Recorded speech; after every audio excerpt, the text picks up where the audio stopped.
I Think My Grandfather Might Be a Serial Killer by Veristal. I don't have the best memory of my childhood. Not that my childhood was bad, it wasn't.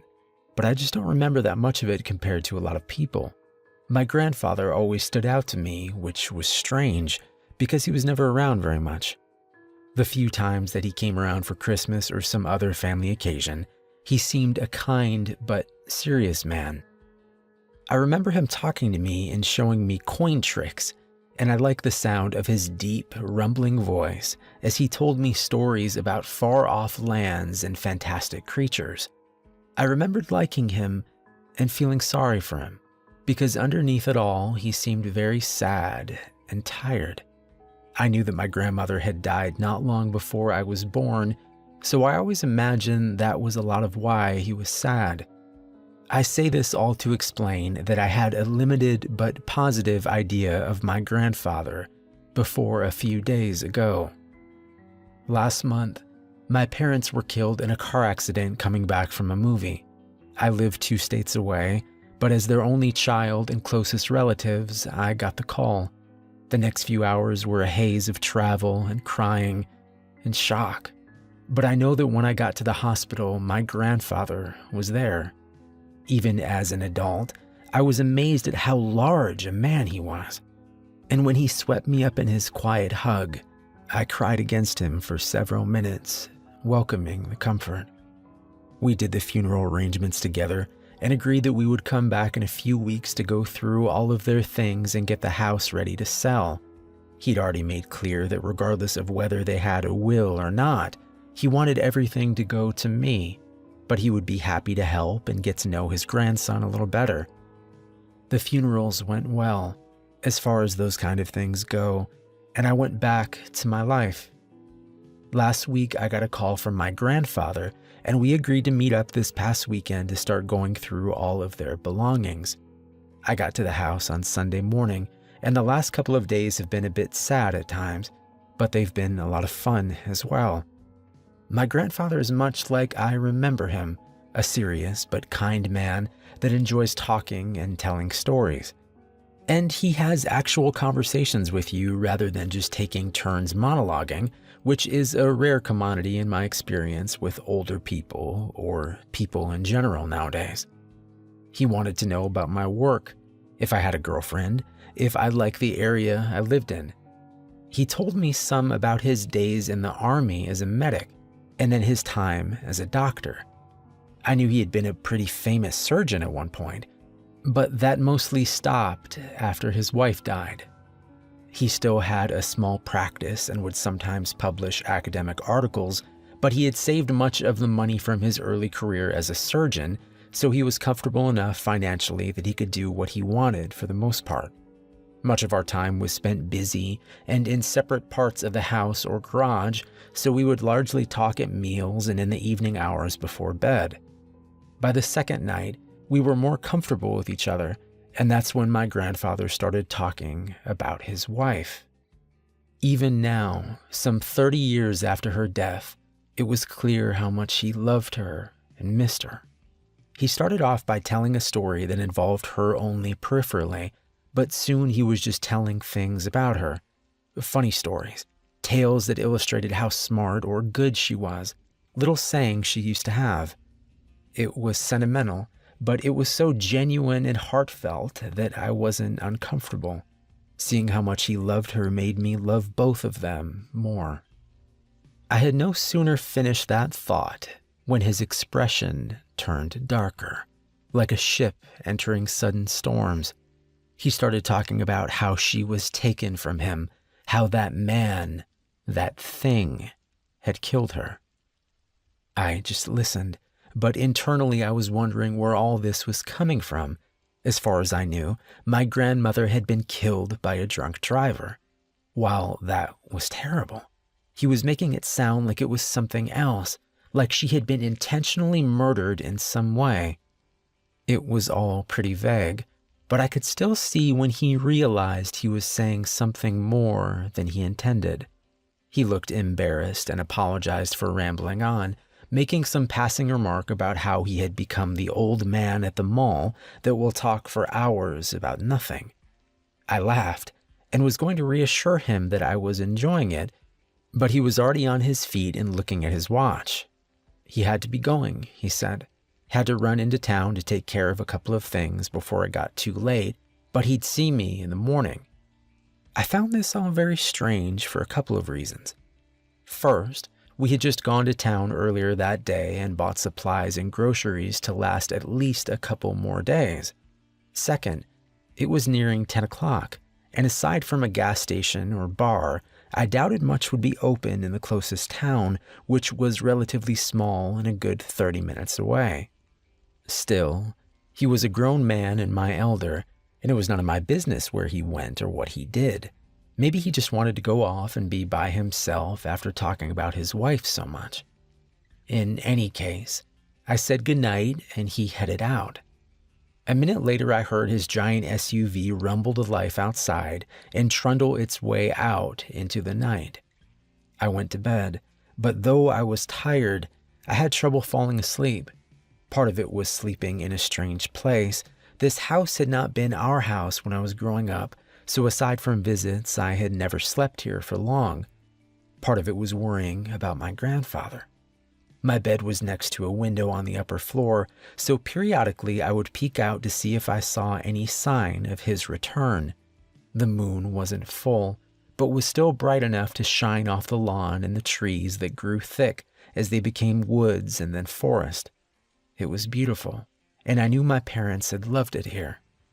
Still, it was too remote for my taste, and if they hadn't lived so far out of town, they probably wouldn't have gotten killed coming back from a movie.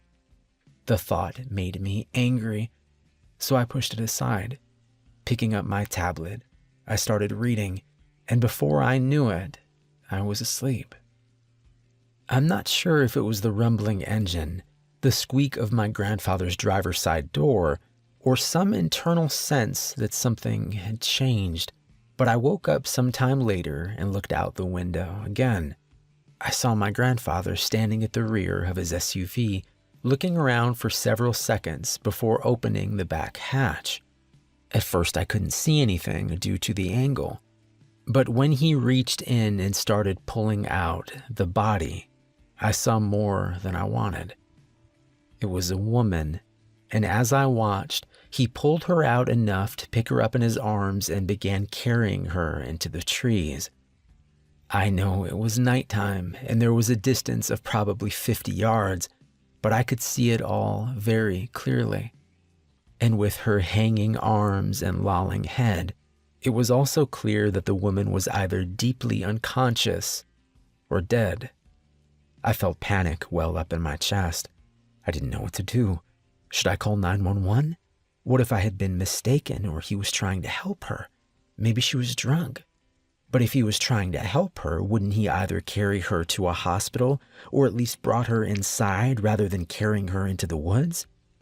It was all so strange, and the longer he was gone out of sight, the less real it seemed. So I did nothing. I sat by the window, looking out for a number of minutes, and then just when I was about to give up, he came back into view, empty-handed and picking his way between the trees as he approached the car. He shut the back hatch on the SUV with a shake of his head, and then looked up, right at where I sat in the window. When I first saw the body, I had been careful to stay low and slightly back from the window, but time and shock had led to me paying less attention to how visible I was as I waited for him to return, and there was no doubt that he saw me now. As if to confirm it, he lifted his hand and gave a small wave. Feeling a strange combination of embarrassment and horror, I waved back. As I'm writing this, it's the next morning and I've spent the last several hours deciding what to do or say to him while listening out for the slightest creak of the floor or turn of the knob. He may not know I saw the woman, and I guess there could be some benign explanation, though that seems unlikely at this point. Either way, I hear and smell him cooking breakfast, and he's going to be knocking on my door soon. I love my grandfather, but I don't trust him. Not anymore. I think I'm going to try to talk to him, but at the first sign of trouble, I'm out the door. If I have more to report and am able to do so, I'll write again soon. I left off while I was still upstairs trying to decide what to do. I had considered just waiting for my grandfather to come up and get me for breakfast, but the idea of him in the doorway of the only exit from the room made me very nervous. I wound up just getting dressed, putting my keys and wallet in one pocket and a small folding knife in the other, and heading downstairs. He was still at the stove when I entered the kitchen, and despite my fear, I could feel my stomach grumble at the smell of eggs, bacon, and coffee that permeated the air. Not that I could trust eating any of it, but my stomach wasn't concerned with trivial matters like rat poison and antifreeze. He turned and gave me a nod as I made my way to the table. "Good morning. I was going to come up and get you in a few minutes. Hope you're hungry." "Nah, not too much," I lied. "My stomach has been weird this morning, so I think I'm going to have to wait. Smells great, though." I sat down in a chair where I could face him and reach the door outside or the living room quickly if things went south. He nodded his head and kept on poking at the eggs. "Well, that's a shame, but it'll be here for you if you feel up to it a bit later." He set the pan of eggs on an unlit burner and turned to face me, his expression slightly concerned. "Don't think you're getting sick, do you?" I shook my head, weighing different lies and excuses, but finally I decided this was as good of an opportunity as I was going to get to broach the topic of what I had seen the night before. I've just been a bit worried since last night. I saw you when you came back last night." My grandfather was nodding already, but I pushed on. "I saw all of it, not just when you came back from the woods. I saw the woman you had." His expression didn't change at first, but after turning off the stove and taking a seat across the table from me, I saw a mixture of worry and sadness on his face.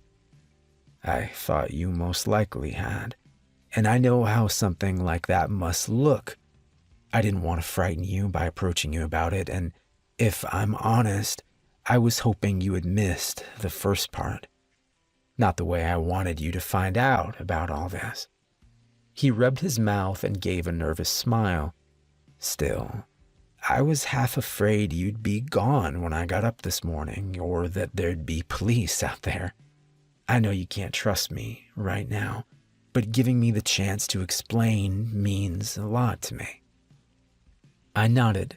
His words were said in an even and reasonable tone, but I couldn't help but feel a dull dread growing in my stomach.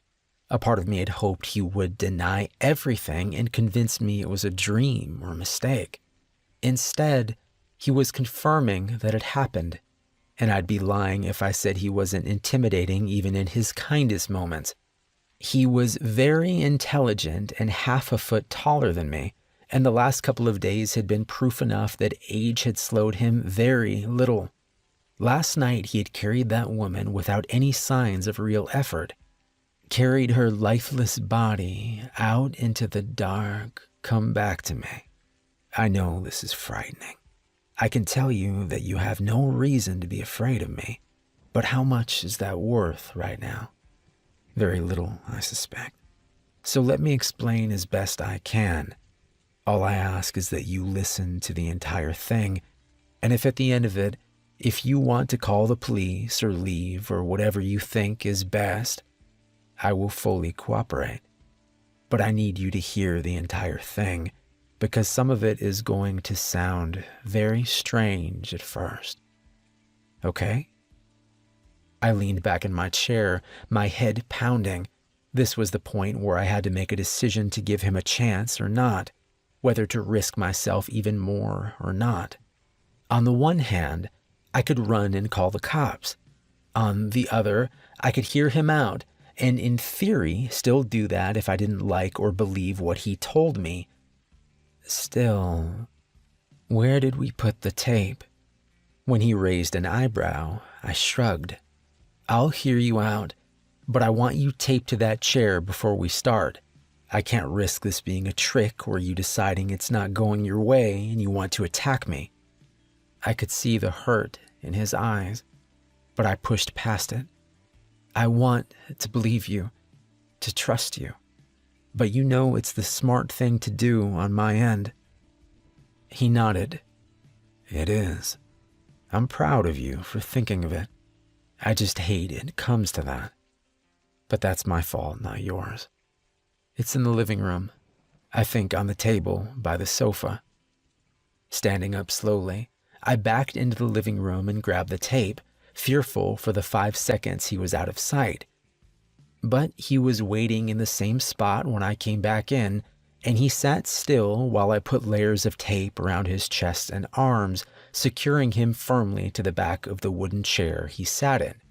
Pausing for a moment to consider, I then wrapped the remaining tape around his ankles and the front chair legs just to be safe. The job done, I asked him if he was comfortable enough. When he said he was, I sat back down across from him, my hands sweaty and slightly shaking as I tried to give him a comforting smile. "Sorry, again, but I'm ready to hear everything you want to tell me." My grandfather looked off in the distance for a moment before focusing his dark blue eyes on me. "Your mama told you that my wife died in a car wreck. A drunk driver, right?" I nodded. "Yeah, she said she was killed going to visit you at the hospital. You had been working on a patient for hours and she was bringing you some dinner." Dark anger flickered across his face, disappearing as he shook his head. "Well, the last part was right. I had been working on a girl who had been shot in a hunting accident since early afternoon. The girl wound up living, but my sweet girl, your grandmother, she didn't get killed by a drunk driver. She was taken as she was getting out of her car at the hospital, brutalized and torn apart, with what was left of her being found in a field 10 miles away." His voice grew rough and crackled with emotion as he spoke. "I didn't even know anything was wrong at first, but someone found the covered dish she was bringing me in the parking lot, dropped and broken.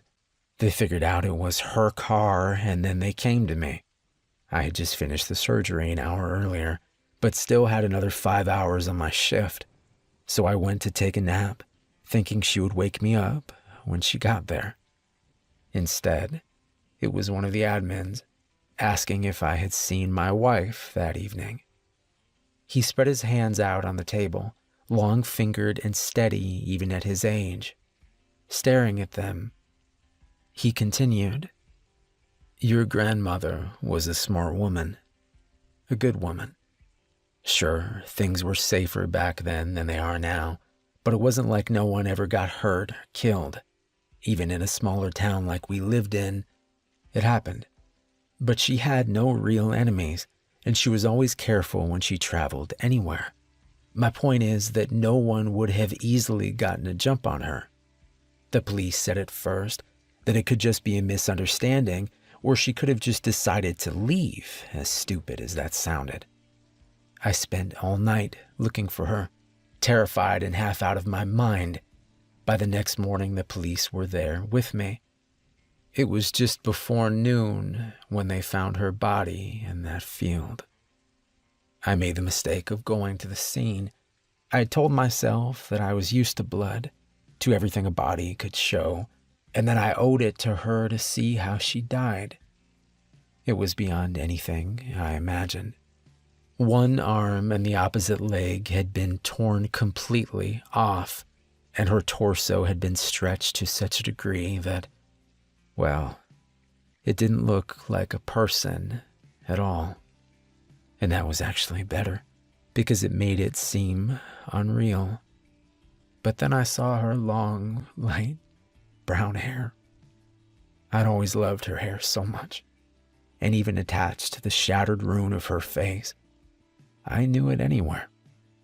It was remarkably clean compared to the rest, as though someone or something had taken great care not to mess up or soil that pretty hair. That thought is what broke me, I think. I don't remember much for the few days that followed. I know I was at her funeral, but I couldn't tell you anything about it. When I finally resurfaced from whatever stupor I was in, I was sitting at home with my brother and his wife. They were trying to keep me company. We were watching TV, I think. I wanted to scream at them, to yell and make them understand that this was all pointless now, that my life was over, that everything was over. So why were they trying to prolong things?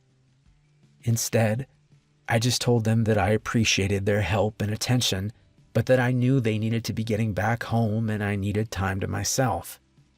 They wasted little time in packing and heading out. I spent the next day or so weighing various methods of suicide. I really had no interest in living in a world without her. I believe in God, and I think suicide is a shame and likely a sin when done for such selfish reasons. But I was to a point that I didn't care. I didn't care if I went to hell for it. I felt like I deserved it for letting this happen to her. But this led me down the path of dwelling on what had happened to her and what had caused it. Who had caused it? I set aside my idea of pills and ropes and self-inflicted gunshot wounds, got a shower and a shave, and I went down to the police station.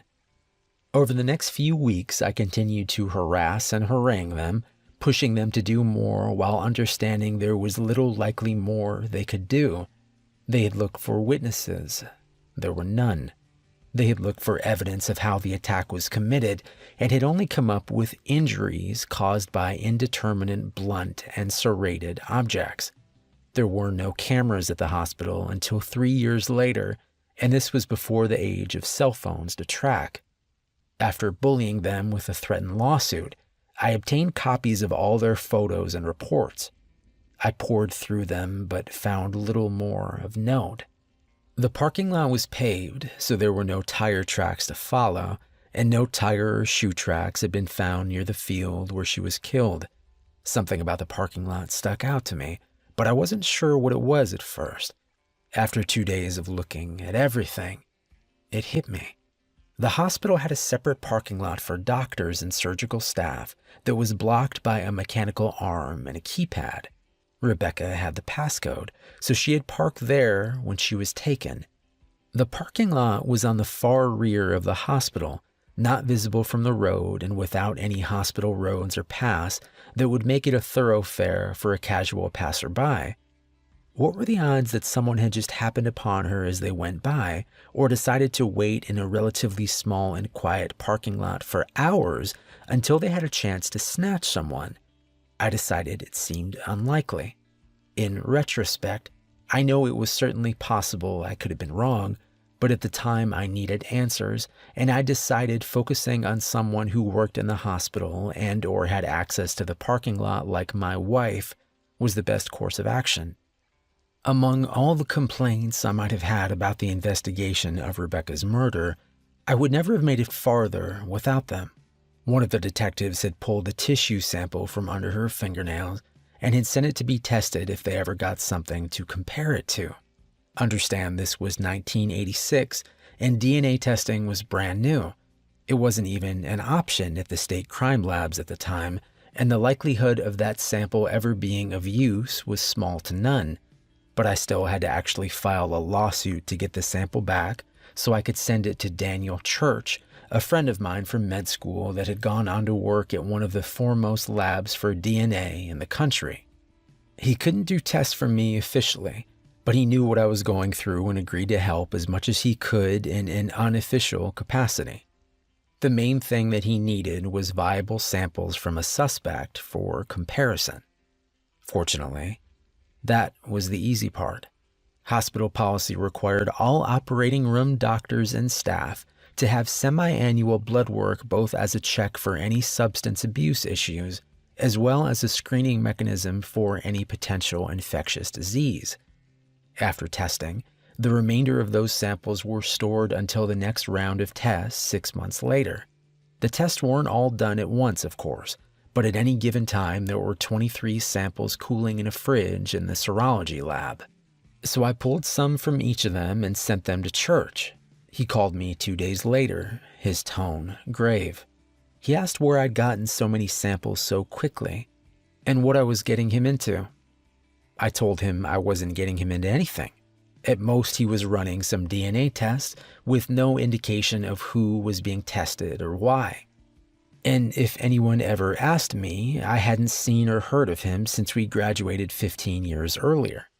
I could tell he was still troubled, but after a long silence, he agreed to run the test. The next 5 weeks were excruciating. DNA testing was much slower back then, and I understood he was having to go slower than normal to do it in a clandestine manner. Still, every day I was constantly waiting for the phone to ring, and when it finally did, I could hardly hear church over the frantic thudding of my own heart. I asked him to repeat what he had said. The tissue you first sent is a match to sample 17. It's from that person or their identical twin. I thanked him and hung up the phone. I had sent him numbers instead of names on the samples, but I knew whose was whose by heart at this point. Sample 17 belonged to an orthopedic surgeon at the hospital, Marcus Salk. He was a chubby, middle-aged man that was always telling jokes and had a reputation as a good doctor. I didn't know him well, but I had always gotten along with him fine. Why would he do this? My first urge was to find him and torture him until he told me why. I could feel my rage building as the information soaked in, my mind racing to dissect any interaction we had ever had, any scrap of knowledge I had about him. I thought that he had come to the hospital about 5 years earlier, was unmarried, had a cat maybe.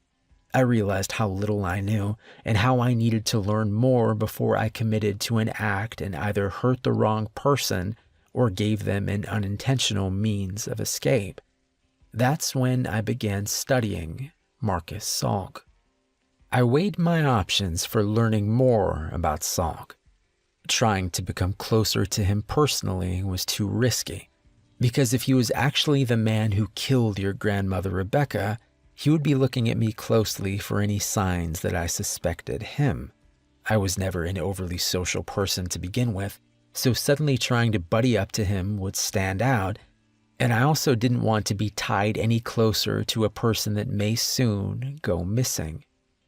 Because even at that early stage, I was resolved that when I was sure who took Rebecca from me, I would kill them. In some ways, my lack of equivocation on that point made things easier to plan, but it also meant I had to be extra careful. For instance, using a private investigator to tail him was out. I couldn't have a third party knowing about my interest in Salk, not even Daniel Church at his name, and his involvement was a necessary evil. Also, what if the PI saw Salk doing something illegal and called the police? I understand how that sounds, but you need to remember that I had no idea what his motive was if he was the killer. Was it an isolated incident or part of something more? The brutality in the transporting of the body to the field pointed towards someone who had possibly killed before, but the inherent risk in taking someone from the place you work, even in a small and isolated parking lot like that, made me wonder if he was either an amateur or at very least impulsive. Also, being honest, I didn't want anyone between me and the person that took her away. That left watching him myself. While I was no expert, I knew I would need 3 basic things: opportunity, ability to observe, and concealment. For opportunity, I slowly shifted my work schedule at the hospital to mirror that of Salt for the most part. This had to be done over the course of a month so I didn't arouse suspicion. Even then, it wasn't perfect, as I would be on call at times and I couldn't watch him constantly in even the best of circumstances. Still, I managed to develop a routine of watching him over 40 hours a week, which was the best I could manage by myself. As far as ability to observe, I bought the best binoculars and parabolic mic I could afford, along with some tools for getting into places if I needed to. Planning ahead, I also bought a .45 pistol, 5 bundles of rope and 3 rolls of tape, 2 knives, and a stun gun. I wasn't planning to act yet, but I wanted to be prepared just in case. Obviously, I had to get these items over time and with cash only. Concealment was simpler but more expensive. I bought 2 older model cars that were cheap, reliable, and common. I had to look at the number of cars before I found 2 that had no distinctive damage, trim, or color combination that also weren't likely to break down on me. I then found 4 places to park them where they wouldn't be towed so long as they didn't stay in one spot more than a few days. As long as I rotated them a couple of times a week, everything was fine. I considered disguises, but I saw too many pitfalls. If I got pulled over, it would look suspicious. If Salk saw and recognized me in some getup, it would alert him right away when coincidence might explain us intersecting otherwise. I also wanted to keep up with any similar killings that might have occurred, and this was before the World Wide Web, so that meant newspapers. I got a dozen subscriptions from a roughly 500-mile radius around and began pouring through them looking for murders and disappearances. By the time everything was in place, 2 months had passed from when I got the DNA results. The first night I set up down the street from Salk's house, I felt a stir of excitement mixed with my constant sadness and rage. The preparations of the last few weeks had preoccupied my thoughts somewhat, but it had done nothing to ease my sorrow or cool my anger. Sitting in the shadows on that quiet neighborhood street, I strained at every sound and movement like a racehorse waiting for the gate to drop. Just let me have something to confirm what this man had done so I could set to tearing him apart. But of course nothing happened that first night or the nights that followed.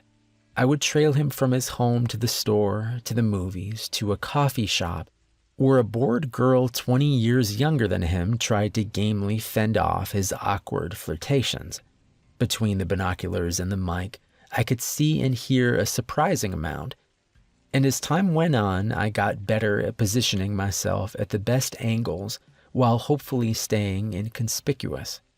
3 weeks in, and I felt like I knew Salk fairly well. He seemed to be a lonely but harmless man that did nothing out of the ordinary. But, of course, that was outside Salk. I needed to see what inside Salk looked like. I had explored the exterior of Salk's house one day when I knew he wasn't there a month ago, and the safest place to enter seemed to be the back door. I had ordered a pick set and the same model lock as he had, a cheap 4-pin lock with no security pins. I had actually read a book on lockpicking when I was a kid, but I had been reading more lately in preparation for this. I practiced on the duplicate lock for hours, mainly using a small tension tool at the bottom along with a rake pick to trigger the pins. I knew the real lock would be keyed differently, of course, but with practice I could unlock the dupe in less than 30 seconds. I picked a rare night that he was working and I was not, and then I went to his house. Parking 2 streets over, I cut through backyards quietly, wincing at the bark of a nearby dog. As I crept across his yard and onto his back porch, I had an image of him popping out of the door with a shotgun lowered at his chest. I shook off the thought and crouched down at the door to begin picking. Every scrape of metal sounded enormous in the still night air, and I soaked my shirt with sweat in the 2 minutes it took me to open the lock. Without hesitating, I swung open the door and eased inside. The air inside was stale and cool, with a faint smell of cleaning agents and paint the only notable aromas. I was entering through the kitchen, which was very clean but also completely bare. No food, no furniture, not even appliances aside from an oven that looked rarely used. I knew the house should be unoccupied, but I still moved quietly and made sure that my small flashlight stayed well below any windows. Moving farther into the house, I found empty room after empty room. No furniture or boxes or decorations. Then I reached what I supposed was Salk's bedroom, There was a bare mattress on the floor and a tall standing mirror in one corner. The closet contained a handful of clothes that were the same things I saw him wearing every day. I saw something on the mirror, and I went back to it. It was a picture of Salk, 10 years younger and 50 pounds lighter. He was at the beach with a woman, and they were in some kind of joking volleyball jock pose. He looked like he was really happy in the picture, and it lit his... I heard the front door click and froze. It was unlikely it could be anyone other than him, and regardless, I didn't need to be caught in his house. I went to the second closet in the room, fearing I would find it full with items he regularly used. Thankfully, it was empty, and I eased the door closed a moment before he entered. I could see some through the levered closet door, the wooden slats providing the little slashes of vision as he moved around. My heart pounded as he opened the other closet and hung up his jacket before changing clothes. I found out later he had asked for a half shift at the last minute, which explained how he was home 6 hours early. Apparently he had decided to make the most of his evening because he was dressing to go back out. In blue jeans and a t-shirt, he looked almost normal, except for when you saw his face. It was completely devoid of expression as he silently moved around the room. After putting on different shoes, he stood in front of the mirror, staring at himself, motionless, for several minutes. His stillness was almost mesmerizing. When he finally moved, I almost jumped. He was reaching for the picture, holding it closer and studying it before studying his own face again. His eyes went back and forth, as a facsimile of the smile in the picture took form on his face. Watching the expression's slow birth across his lips was weirdly grotesque, but worse was the realization that came with it. He was practicing. He was practicing how he should look when he smiled. As I watched Salk study himself in the mirror, I kept waiting for some sign he knew I was there. A glance in my direction or some indication he was preparing for a fight. But there was none.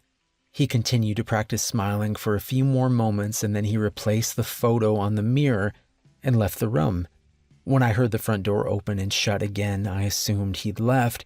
But even after I strained and heard what sounded like his car cranking up and driving off outside, I waited a couple of minutes before easing open the closet door.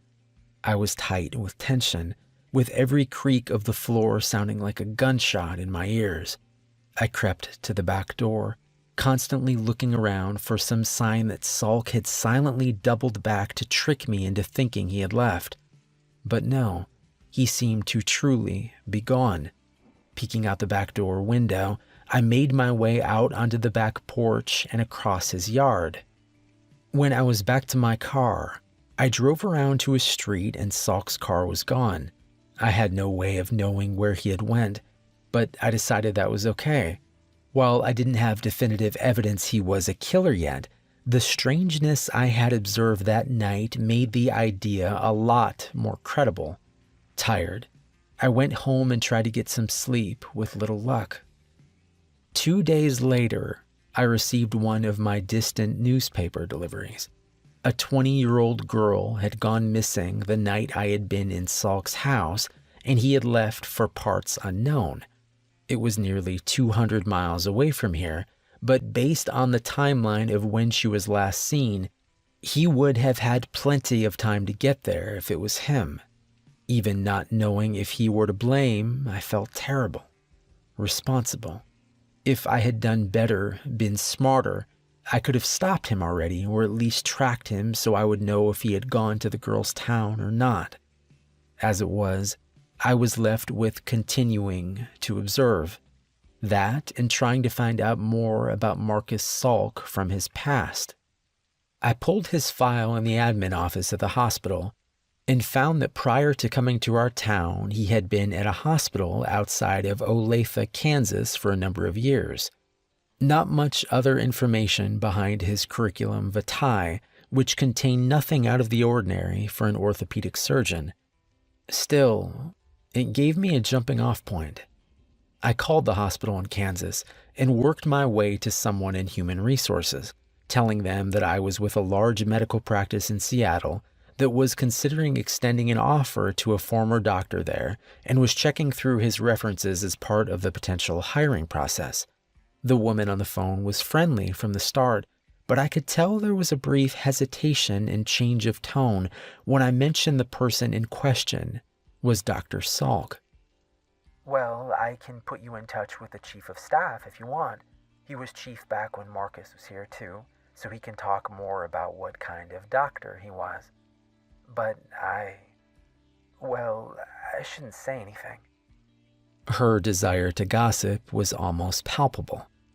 I understand, and I'm not trying to put you in a bad spot, but I don't want to make the wrong choice on the guy either, so anything you could tell me would be off the record.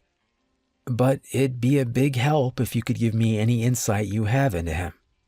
There was a moment of contemplative silence, and then she went on. Look, Marcus was a nice guy when he first came here, right? Joked around a lot, patients loved him. He had a sweet wife and he fit right in. Then him and his wife go on vacation to Europe one summer. This was 6 or 7 years ago now. And when they got back, he was different somehow. Different how? I asked, trying to keep the intense curiosity out of my voice. I was supposed to be a mildly interested businessman, not an obsessed stalker. I could almost hear her shrug over the phone. I don't know how to describe it. He was still nice and would joke some, but it seemed forced. He was off from how he had been before. Within a few months, him and his wife were divorced and he had moved away. I guess he's on the move again. Yeah, we'll see. You've given me a lot of food for thought. Hey, was his wife okay? I mean, did everything turn out okay for her? I could sense her hesitating again, and I was worried I may have pushed for more than she'd give. Luckily, the gossip in her won out as she let out a small sigh. Yeah, I guess so. Bless her heart. She still lives around here, so I see her from time to time. She doesn't look happy though. I think Alicia really loved him, and whatever came between them, I think it hurt her a lot. I could feel the rage building in me again as she spoke. Yes, losing someone you love like that, it kind of destroys you. I thank you. Thank you for your help. You've given me a lot to go on. Don't you want to talk to the chief? I gave a small laugh I didn't feel. No, I think I got what I needed right here. Thank you again.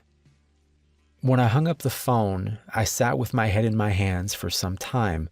My thoughts were swimming in the blackness of my mind like pale, blind cavefish. I would catch glimpses of their pallid scales and hear the occasional ripple or splash as they stirred the water, but these ghost impressions left me with little in the way of a solid idea or plan. The things that felt most real to me were my pain and my anger, and it was getting harder to hold them in check. Still, I had to be sure. I took a few days off and drove to Olathe to try and track down Salk's ex-wife. She wasn't going by her married name any longer, so the phone directory was of little use. I called the Kansas Medical Board and got a residential mailing address that he had never changed. This led me to a nice brick home in a small suburban neighborhood not far from Salk's former hospital. As I went up to the front door, I could see that the paint around the door and on the shutters was peeling, and the air of disuse and being unoccupied grew so strong as I approached that I felt sure I was knocking at the door of an empty house. But only seconds after I knocked, a woman in her 40s opened the door. She looked at me warily as I fought down the urge to tell her that I knew her. In a way, it was true. She was the girl from Salk's picture. Swallowing, I pushed forward with my story. Hi, ma'am. My name is Peter Elliott. I was hoping I could ask you a few questions about your former husband. I tried to smile and seem non-threatening, but I could see her running the mental calculus of the likelihood I was a thief or rapist. After studying me farther, she nodded and stepped aside. Come on in, I guess. Is Marcus in some kind of trouble? We stepped into a foyer cluttered with stacks of books and magazines, and as we spoke, she led me down a path to a living room that was even more filled with rows after rows of books. I gestured around. You've got quite the collection. She had moved a stack of newspapers off a worn-looking sofa and gestured for me to sit down. She shrugged, looking disconsolate. I think I slipped from being a collector to a hoarder about 2 years ago. I need to clear all this junk out. She looked used up and small in her pale blue bathrobe as she sat down in an old recliner. Her sad eyes looked thoughtfully distant for a moment before coming back to me. So, is he in trouble? I smiled. I don't know yet, honestly. I'm just looking for him for an interested party, and my understanding is that the two of you were together for years. A brief look of pain crossed her face. Yeah, we were. Childhood sweethearts, if you can believe it. I thought we'd always be together. I leaned forward. If you don't feel it's too personal, can you tell me what changed? Did Marcus change? She picked at some dried skin on her lip nervously. She suddenly seemed very uncertain. To hell with it. Yes, he did. He changed all of a sudden. Do you know when or why? She nodded, her eyes focusing on me as anger lit the edges of her face. I know exactly when. We had just come back from a trip to Europe, something we had wanted to do since high school. Had a great time, too. We had landed in Atlanta and were waiting for our connecting flight to Topeka. That's when he got sick. Got sick? Sick how? She shook her head. I don't know. He had gone to the bathroom near the terminal, and when he came back, he said he didn't feel well. His head and neck were hurting a lot. He felt nauseous. By the time we landed in Kansas, he said that it had passed, but... She sighed. This is pointless. You won't believe anything I'm going to tell you anyway. I grimaced slightly. I will. Please. I can't go into detail, but this is really important, and I'll listen to anything you tell me with an open mind. She looked at me for several minutes, again weighing. Finally, she nodded and went on. He was different from then on. At first I thought he was just sick or jet-lagged. Then I thought he was stressed or having a midlife crisis.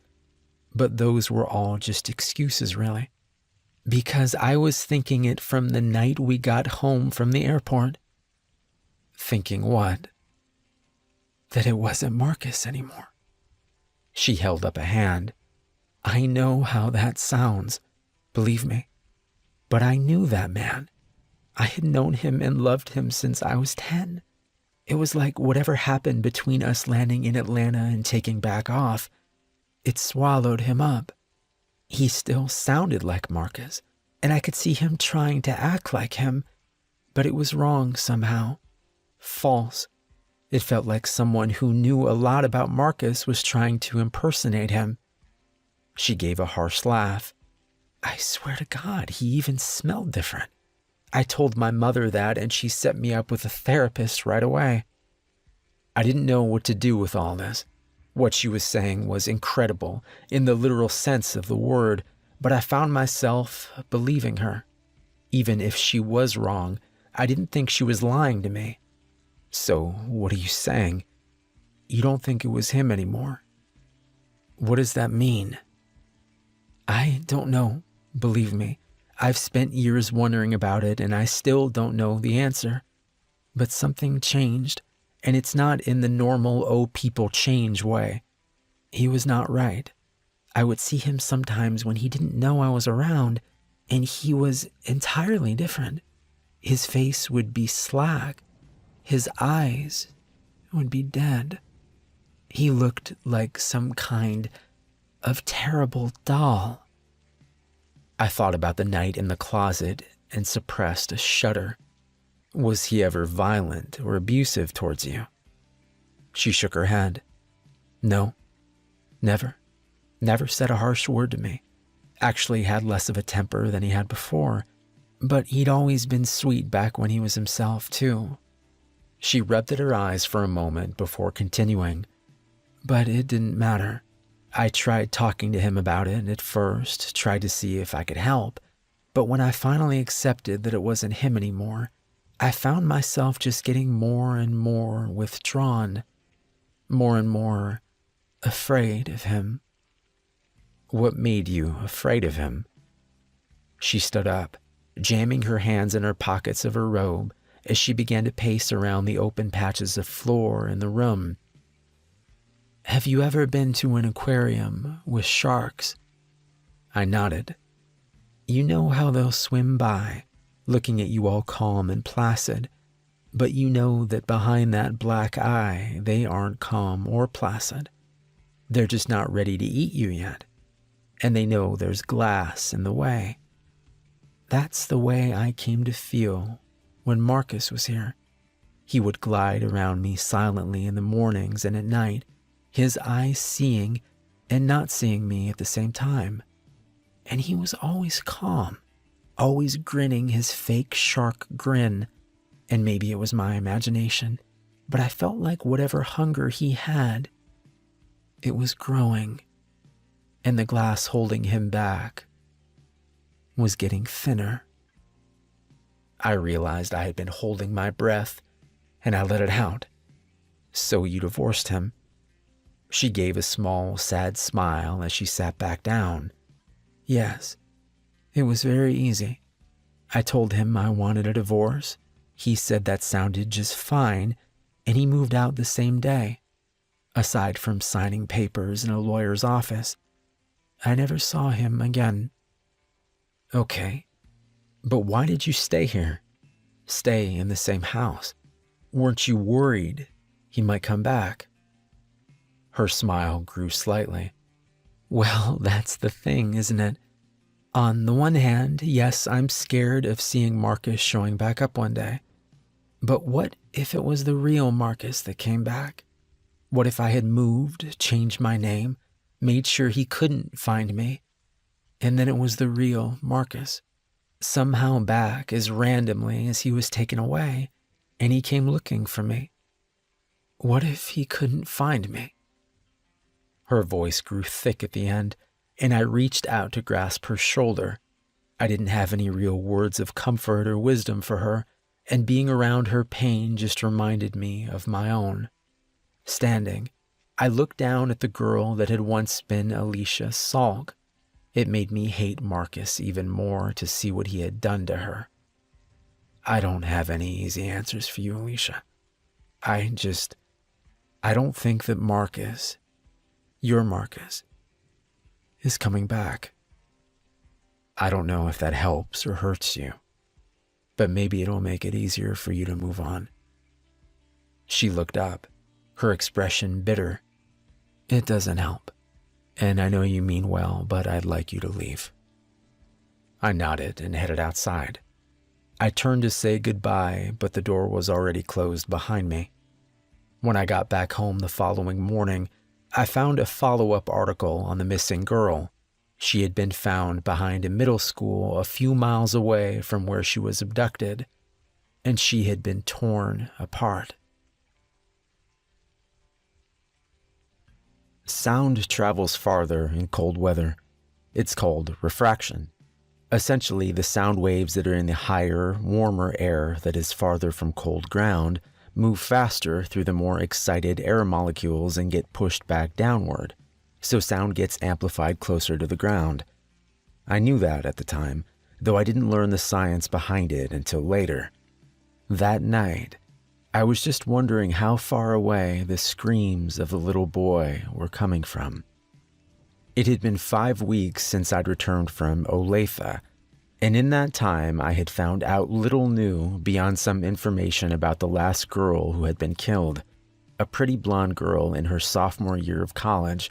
She had 2 parents and a brother that the newspapers bled for grief and drama for a couple of weeks before moving on to the next tragedy.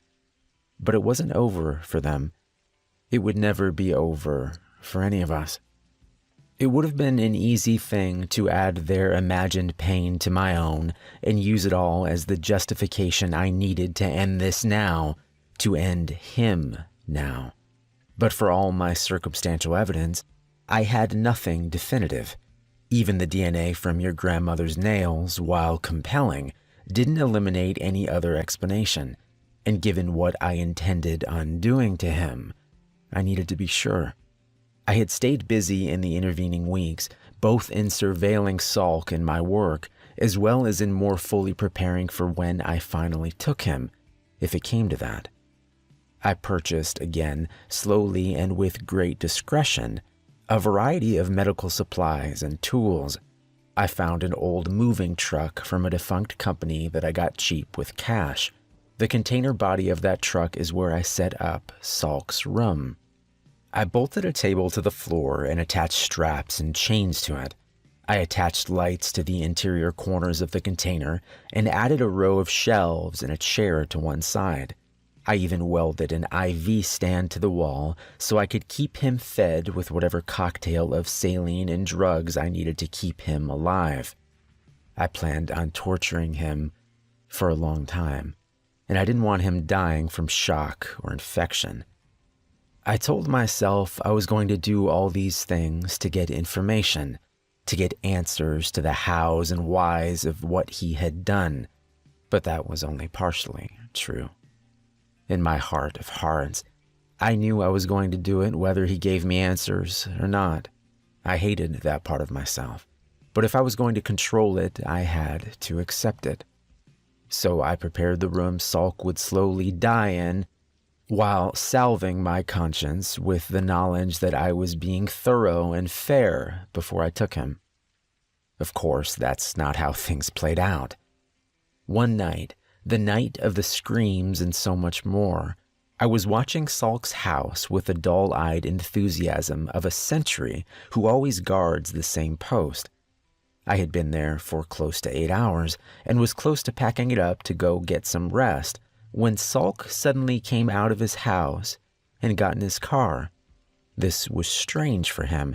It was nearly 8 in the evening, and he never left the house after 6 except for the time I had been in the closet, the night the girl was taken. Feeling my pulse pounding in my head, I waited until he was almost out of sight, and then I pulled out and began to follow him. We drove for well over an hour, and despite the darkness of the hour and the other cars on the road, I couldn't help but feel conspicuous. I hung back as much as I dared, but I couldn't risk losing him again. After going through town and traveling up the interstate over 80 miles, he got off at an exit full of rundown shopping centers and closed restaurants. At first, I thought he had a particular place he was headed, but he just turned into the first large parking lot and began cruising through it at a low speed, even circling around the backside of what looked to be a defunct electronics store and a couple of clothing outlets. After he had made a complete circuit, he moved on to the next one, and then the next. Once I understood what he was doing, it made it easier for me to hang back and observe. I would stay up near the street and park, waiting for him to finish looking for whatever or whoever he was looking for before easing back behind him and into the next lot. It was nearly 10 now, and many of the places were closed, but there were still enough cars around that I should have been hard to notice at such a distance. That distance was a mistake. We were in the 4th parking lot, and as I waited for him to come back around from driving the backside of the grocery store and smaller stores that made up this latest decaying shopping center, I realized I was taking too long. I put the car back in drive and eased around to the back, mimicking the direction he had gone. As I turned the corner, in the distance I saw him shoving a boy of around 10 into the car. I began to speed up, but he was fast and far away. By the time I reached where the boy had been taken, Salk was already pulling out onto some back road that led away from the lot. I followed, abandoning any pretense of stealth now. I worried that me chasing him could cause him to hurt the boy sooner rather than later, but I had to take the chance. If Salk got away, the boy was going to die. The road we were taking was small and winding, leading through a neighborhood and then farther away from buildings and lights. My little spy car, while reliable, was not equipped with the best headlights or any great speed, and it took all my concentration to keep to the road while not losing ground as I pursued them. We were 10 miles out of town now. Fields of lightly frosted farmland reflecting the ghost glow of winter moonlight as we threaded our way through the darkness.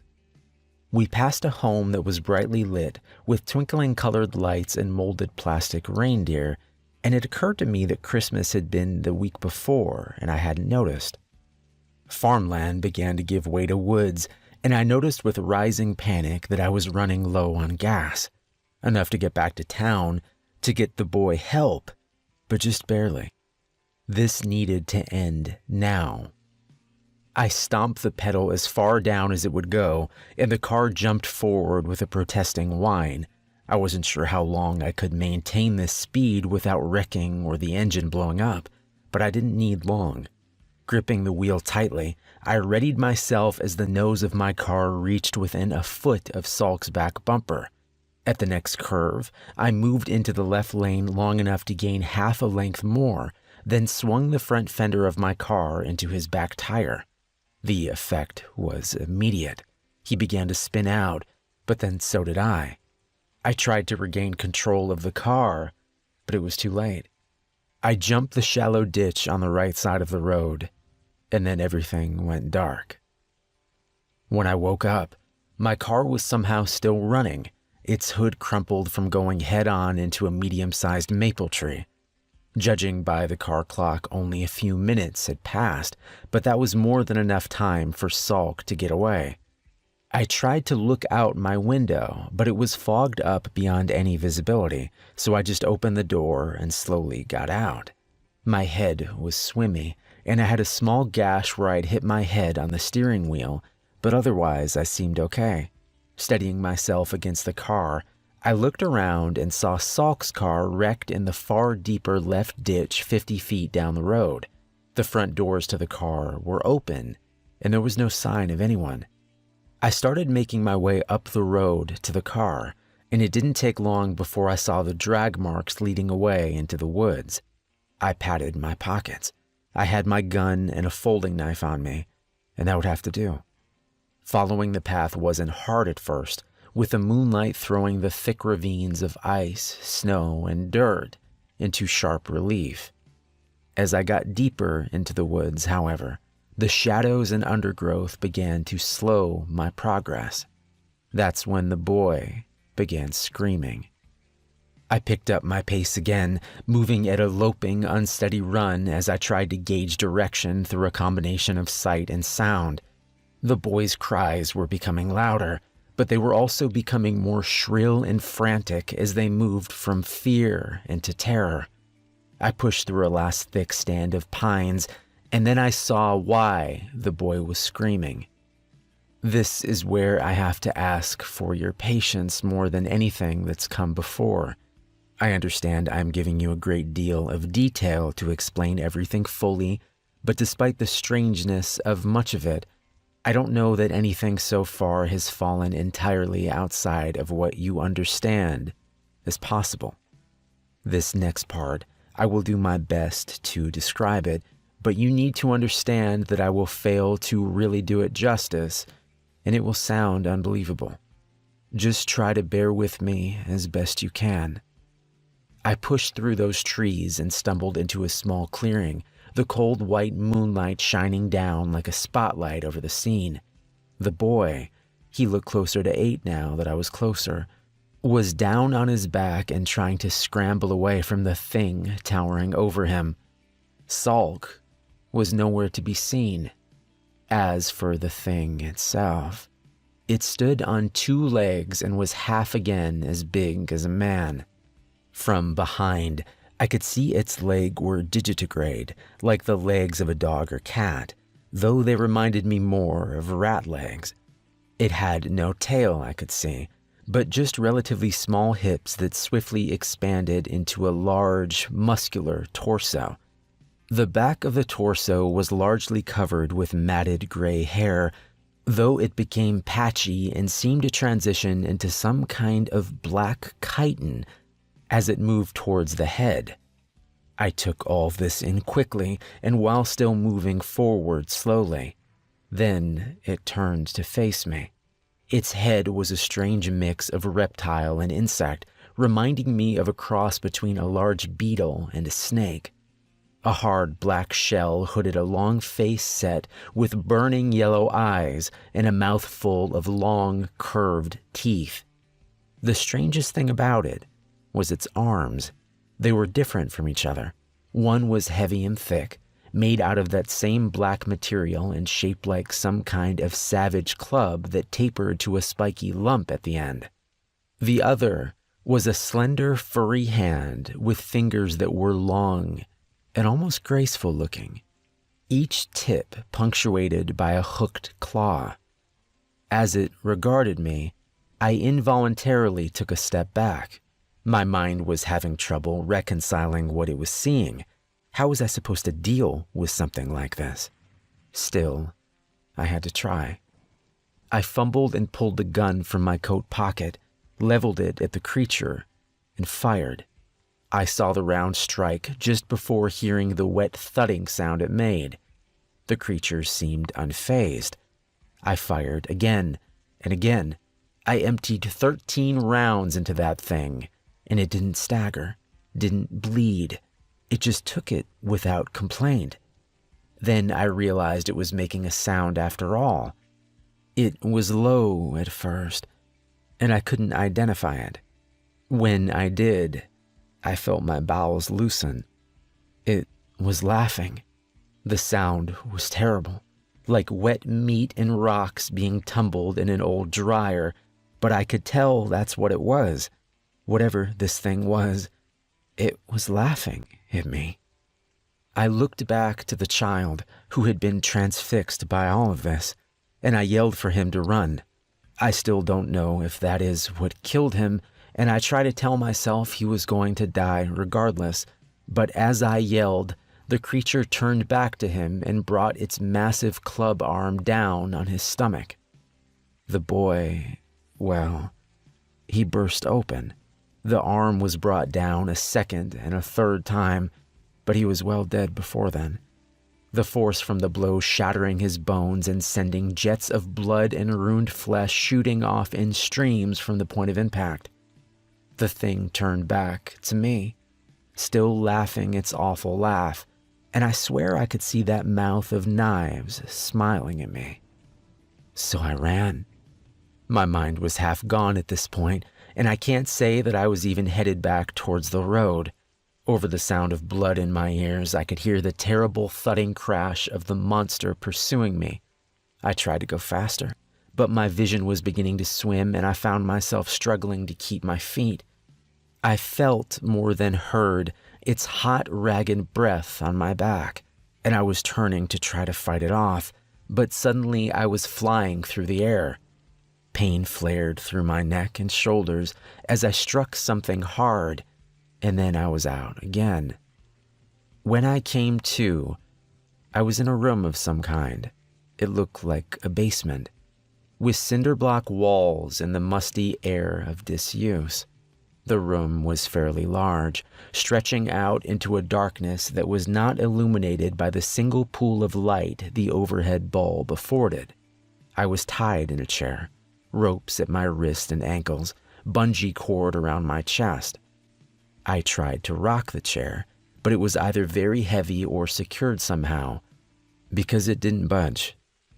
Next, I tried to listen for any sign of noise, any clue as to where I was or who might be around. Nothing. Finally, I went back to studying my surroundings, peering into the dark for any farther information I could find. That's when I saw his eyes. Salk's eyes were reflecting the light from the overhead bulb, and as I stared into the blackness, I could slowly make out his still form. He said nothing, but after another few seconds of studying me, he stepped forward into the light, his eyes still fixed upon me. He was smiling, and it looked very genuine. "The reason you're alive, in case you were wondering, is I need to know what you know and who you've told." Salk's voice had lost any forced jocularity that I was used to hearing the times we intersected at the hospital. He stood in front of me, hands on his waist and the unpleasant smile still on his lips, as though he was getting ready to punish an unruly child and savored the idea. "I understand you can lie, and I understand that torture is not foolproof. But I have to try, don't I?" I looked up at him, fear and rage warring in my heart. "I know you're a murderer. I know you killed Rebecca."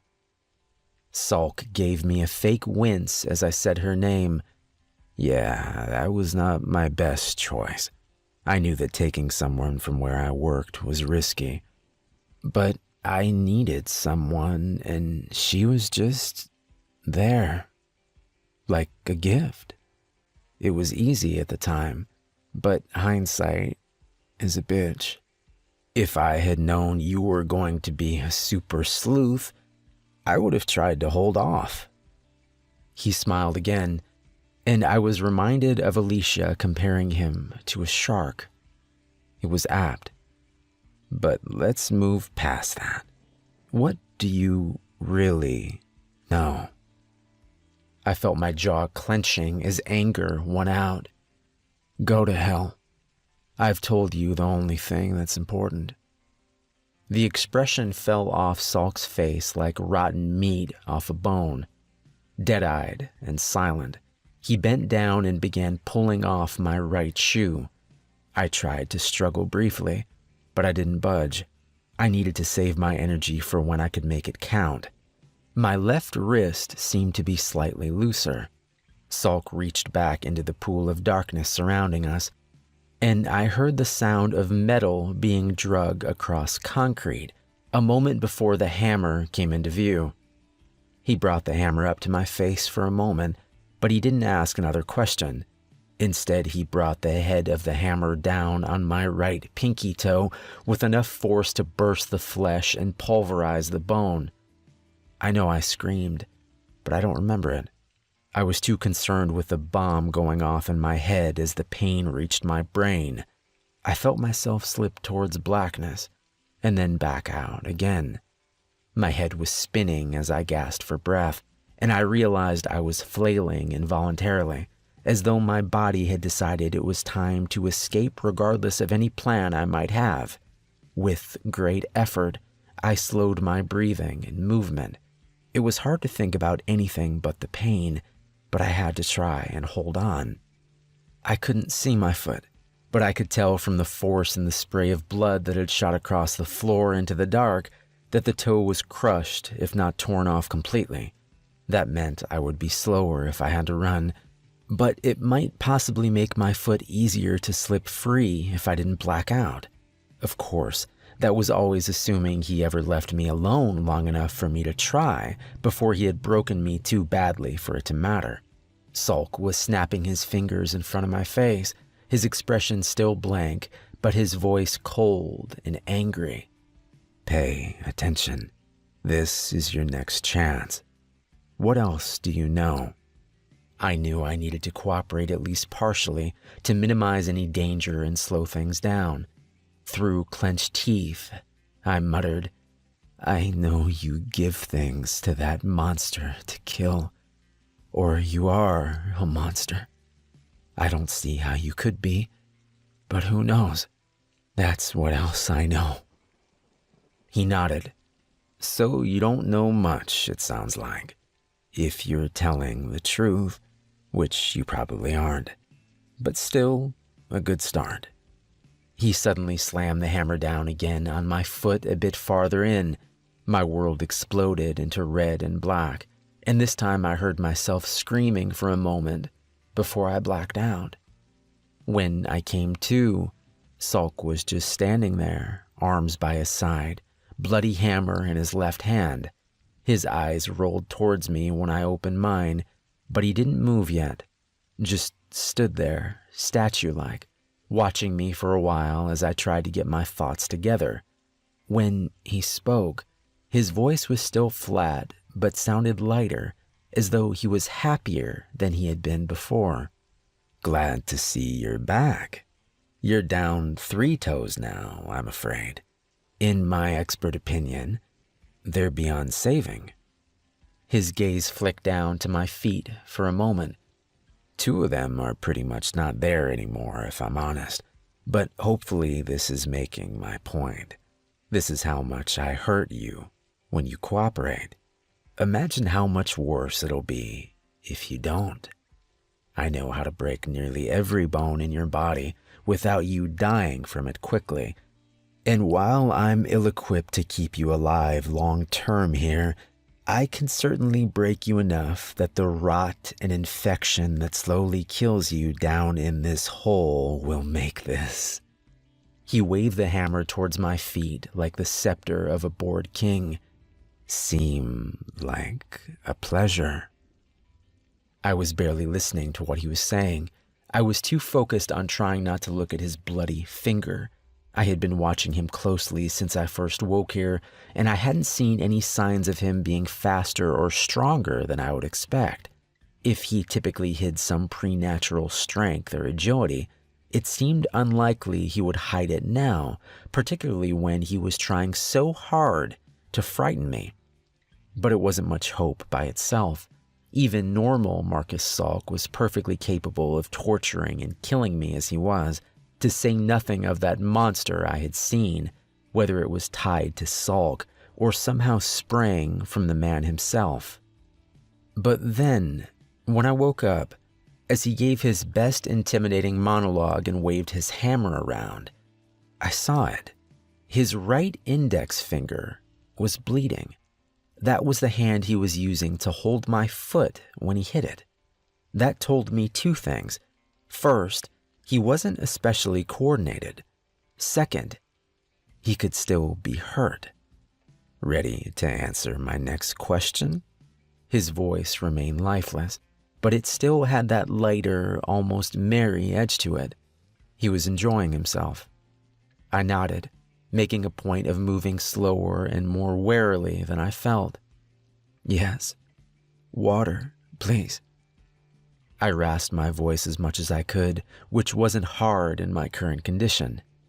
It was hard to see what Salk was thinking, his face an emotionless mask as he seemed to consider my request. I felt my heart sinking as several seconds seemed to pass. Then his eyes shifted up in what might have been a look of exasperation. Fine. Be right back. Don't go anywhere. He turned around and moved into the dark. A door opened, and a light came on in the adjoining room. I could see much more of the basement now, including stairs at the far end that he had not taken. That meant there was water down here, and he would soon be back. I frantically began tugging at my left arm, ignoring the pain and protest of my wrist as I yanked and twisted with all my strength. I had been right. The rope on my left wrist had some play in it, but I wasn't sure it was enough. I started sawing the rope back and forth across my wrist quickly instead, and within a few seconds I saw blood beginning to well around the rope. At the same time, I was aware of the light turning back off in the adjacent room as Salk returned. After a frantic motion to smear the blood more thoroughly on the rope, I gave a last pull to free my wrist. I felt something pop in it, but the blood had provided enough lubrication that it slipped free just as Salk stepped back into the light. Good. Just in time. Seriously, His voice was still too strangely flat to convey sarcasm well, but he punctuated it by throwing the glass of water he had brought in my face. He sat the glass itself down on the floor and then bent forward, gripping my left arm roughly with his left hand as he began undoing the rope around the chair arm with his right. This is what I was waiting for. I knew he favored his left hand, and that he would favor it more with his right one injured. He could have come at me from the side and been totally safe, but he was arrogant, and he thought I was secure, harmless, and the stupid bastard had tied my chest with a bungee cord. An adult human male can bite down with over 200 pounds of pressure. Given the proper placement and force, it's more than enough to rip out the left internal and external carotid arteries in one bite. I had thought of the best angle if I got the chance, but I couldn't waste time trying to be perfect. In one movement, I leaned forward and down and then shot my face up into his neck, my mouth as wide as I could make it. Distracted with my arm and the rope, he couldn't react in time. I clamped down, grinding my teeth together as I felt skin, muscle, and then tendons give way. I shook my head as I pulled him towards me, and I felt the arteries begin to shred as new volumes of blood sprayed down my throat and out into the room around my lips.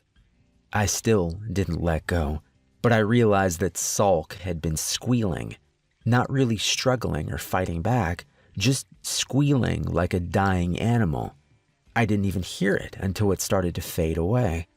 As his body went limp, the weight of it did the rest of the work for me, and with a wet snap, I was left with a mouthful of the man's throat as the rest of him crumpled to the floor. I spat it out and began working to get free. Even with my injured wrist, it didn't take long. I kept an eye on Salk the entire time. He had lost more blood than any person can lose and live, but I had seen too much already that night. When I was free, I took the hammer and beat his head until there was very little left. When there was no question about him coming back, I began to explore the basement. The room next door was actually a full living space, with a cot, a small kitchenette, and a bathroom. I found some bandages and antiseptic, doing the best I could to protect my foot in the short term. Salk had been telling the truth. The last 2 toes on my right foot were gone. After I was done with first aid, I began looking for any information that Salk could have left behind, any clues about what was actually going on, what that creature was, but there was nothing that I could find. I felt my strength waning as the adrenaline started to wear off, so I got to work getting out of there. I quickly pilfered his pockets and found his keys as well as my own. Moving up the basement stairs, I found the door at the top was locked, but after a tense moment, I found the key on Salk's keyring. I tried to move quietly as I went upstairs, images of that terrible creature in the woods filling my head as I hobbled along. I was in a small ranch house, and when I opened the exterior door, I saw my battered little spy car outside. Apparently Salk had been forced to take it when his was wrecked, and by some miracle it had actually made it this far. I hoped it could make it a bit farther.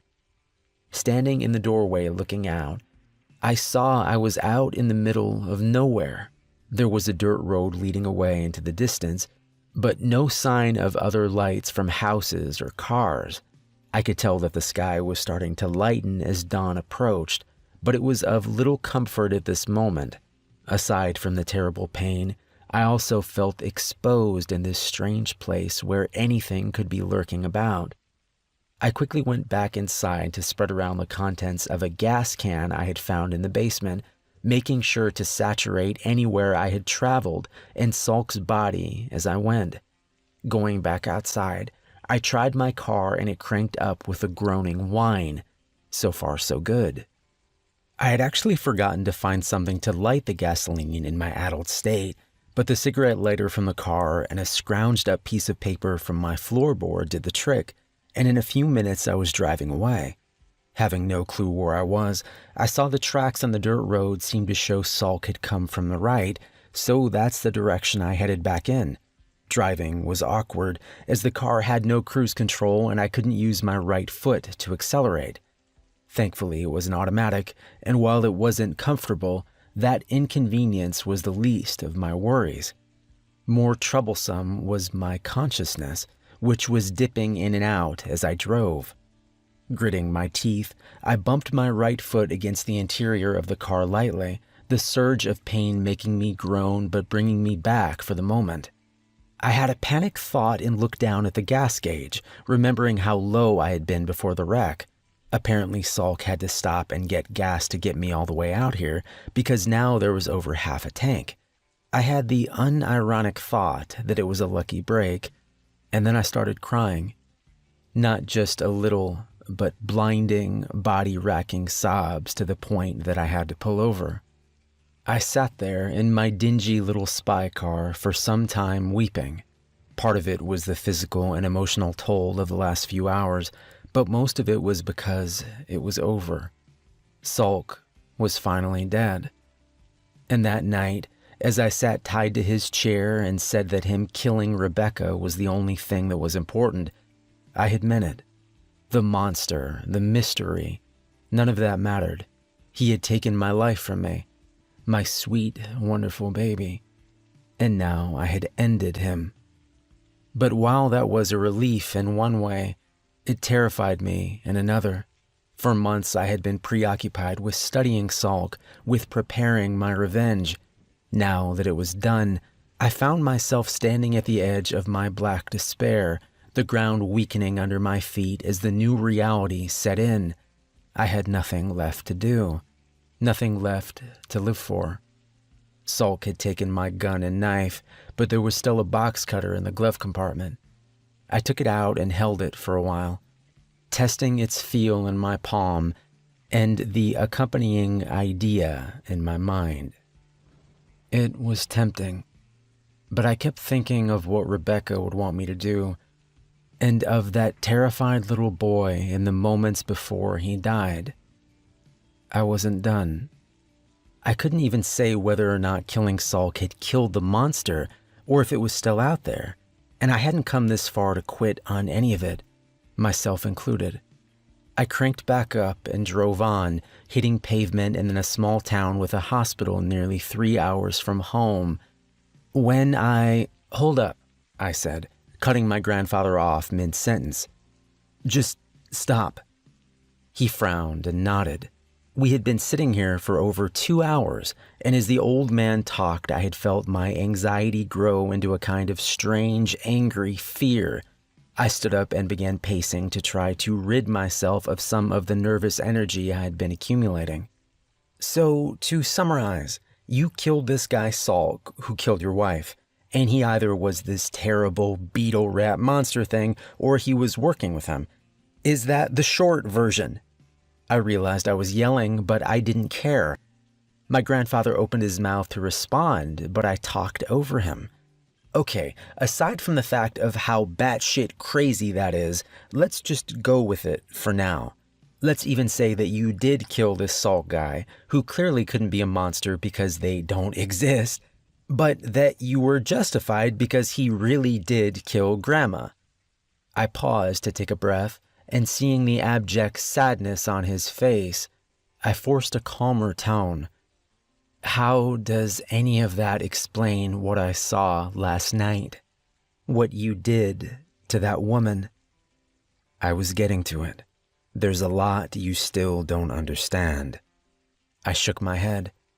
No, what you're saying doesn't make sense. I get that you've been through a lot, I do, and maybe you can't see how crazy some of this stuff is.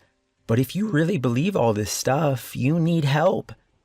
But I can't know what kind of help you need until I know what you've done. I tried to prepare myself for the question I had been dreading asking all morning. Grandpa, did you kill that woman? He met my gaze solemnly, looking older in that moment than I had ever seen him. I did. But again, there's more to it. I raised my hand. Sure. Aside from Sulk and that woman, have you killed other people? He nodded, not even trying to explain farther at that point. How many? His eyes didn't leave mine. That woman makes 87. I felt my knees going as I stumbled back against the kitchen counter. What? How? Why? He looked dejected. I've been trying to tell you why. It's not an easy or quick thing to explain. I dug into my pocket as he was talking. Yeah, I guess not. Pulling my phone out, I tapped out 911 and hit call. After a moment of silence, I heard it ring, and then a woman's voice was on the line. 911, what's your emergency? My throat was suddenly dry as a bone. My grandfather sat silently staring at me from the table without protest, just watching. I finally managed to croak out, I think there's been a murder out here. I think my grandfather killed someone. The 911 operator wanted me to stay on the line, but I told her I needed to go, that I would be looking out for the patrol cars. Hanging up my phone, I stuffed it back into my pocket and looked again at my grandfather, who still sat silently staring at me. Okay, this is your last chance, for real. They're on their way. You need to tell me what's going on right now before they get here. We can still fix this, or at least help it. I need to understand what you've done. He glanced at the clock up on the wall and then back at me. It's better we wait, actually. It shouldn't take them more than 10 minutes to get here, likely less. I wouldn't get very far in that amount of time, and you need to hear everything for you to understand any of it. He smiled at me. We'll just wait till they've left, and we can continue if you want. I was confused and frustrated. Grandpa, if they come here and find that body, they're going to be taking you when they leave. There won't be any more story time. Maybe you need to go with them if what you're saying is the truth, but I'm trying to help you. Talk to me before you have to talk to them. He gave a laugh. I know you're doing what you think is best, Jason. I appreciate it. If I were in your shoes, I'd probably do the same thing. But don't worry about me. Everything is going to work out just fine. I wanted to protest more, but what was the point? Instead, I just stood by the counter, my gaze roaming between the window and the floor. I couldn't look at him anymore. I felt myself feeling more and more guilty and disquieted by his reaction to me calling the police, and I tried to stop second-guessing myself. I had done the reasonable thing after listening to hours of his insanity, and I needed to remember that. There they are. I looked up to see my grandfather looking out the window, and as I followed his gaze, I saw 3 sheriff's deputy cars pulling up outside. I went to the back door in the kitchen and opened it, calling for them to come around that way. They asked me to step outside and tell them what was going on, which I did, focusing most on the large mustached man who was doing most of the talking. Hey, thank you for coming. My grandfather, I saw him last night moving a woman's body out of his car and carrying it into the woods. I talked to him about it this morning, and he was telling me all kinds of crazy stuff, and he admitted to killing that woman. I don't know what really happened, but I'm worried he's had some kind of break. He's close to 80, and he's still real sharp, but I broke off as the lead deputy raised his hand. Hold up, son. Is this Dr. Barron we're talking about? He's your grandfather. I nodded. Yeah, he is. He cut me off again. Okay, where is he now? I wasn't sure what to make of his reaction, but I turned and pointed to the house. He's in there. I've got him tied to a chair in the kitchen. When I turned back, the 2 backup deputies had guns drawn on me. Deputy Mustache pointed a finger in my face. You stay here. Anyone else in there with him? I shook my head in stunned silence.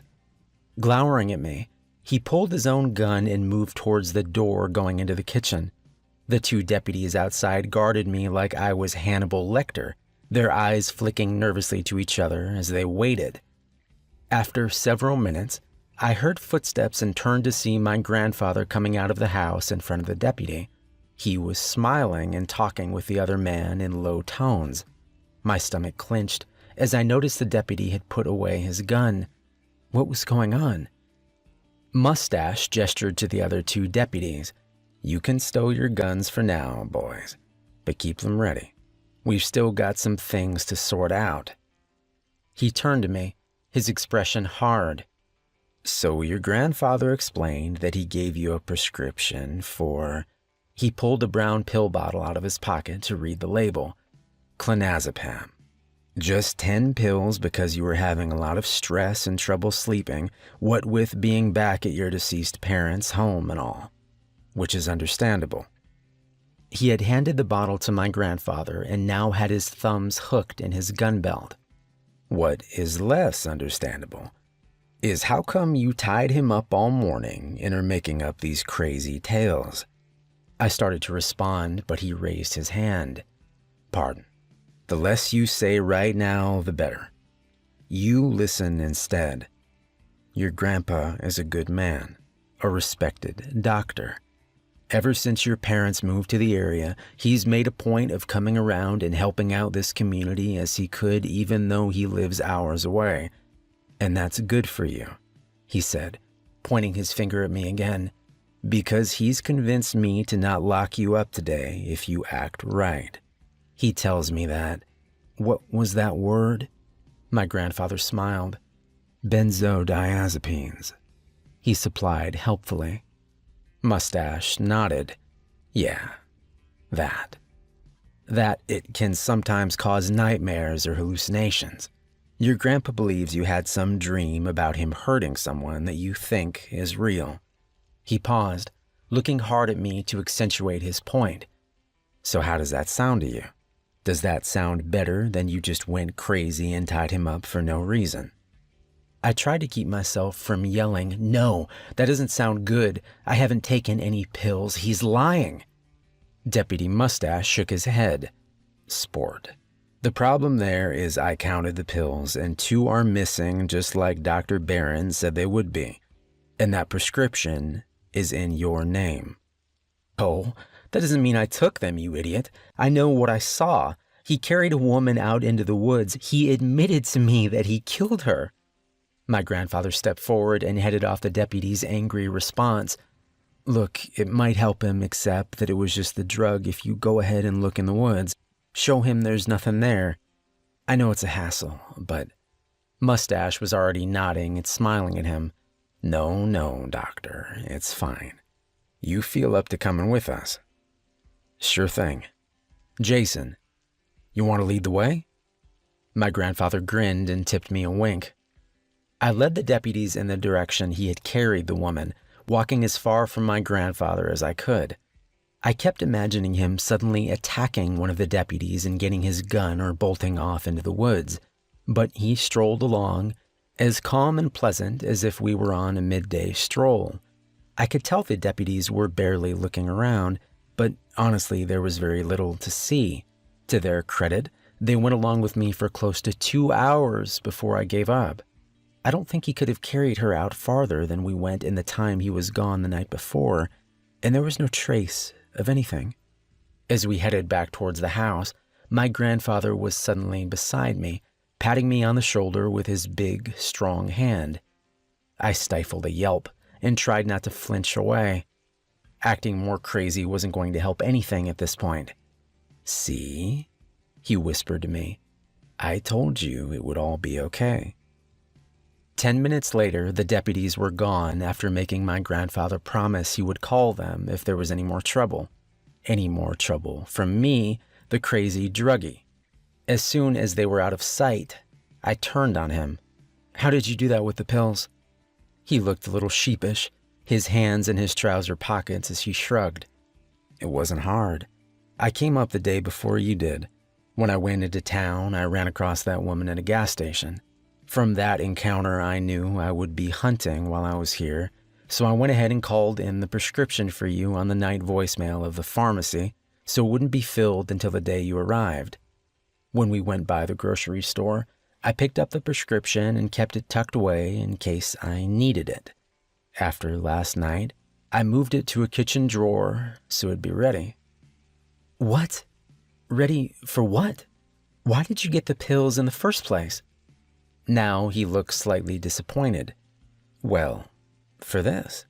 What we just did. He gestured around to where the deputies had been moments before.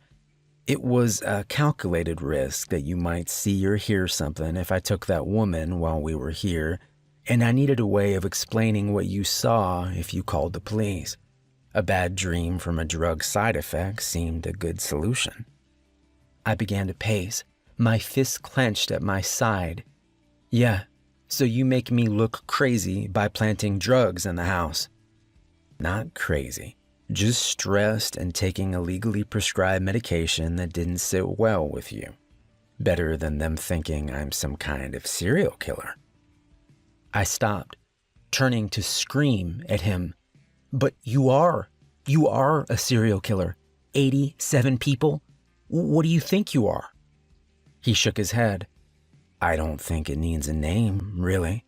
I look at it like hunting, and the people I hunt hardly deserve to be counted as human. When I kill them, they're not even entirely human biologically, and they are certainly far removed from any moral or spiritual definition of the word. But serial killer? No, that term carries way too much baggage, and while technically correct in some ways, I think looking at me as a hunter is far more apt. I started to respond, but he continued. Look at it this way.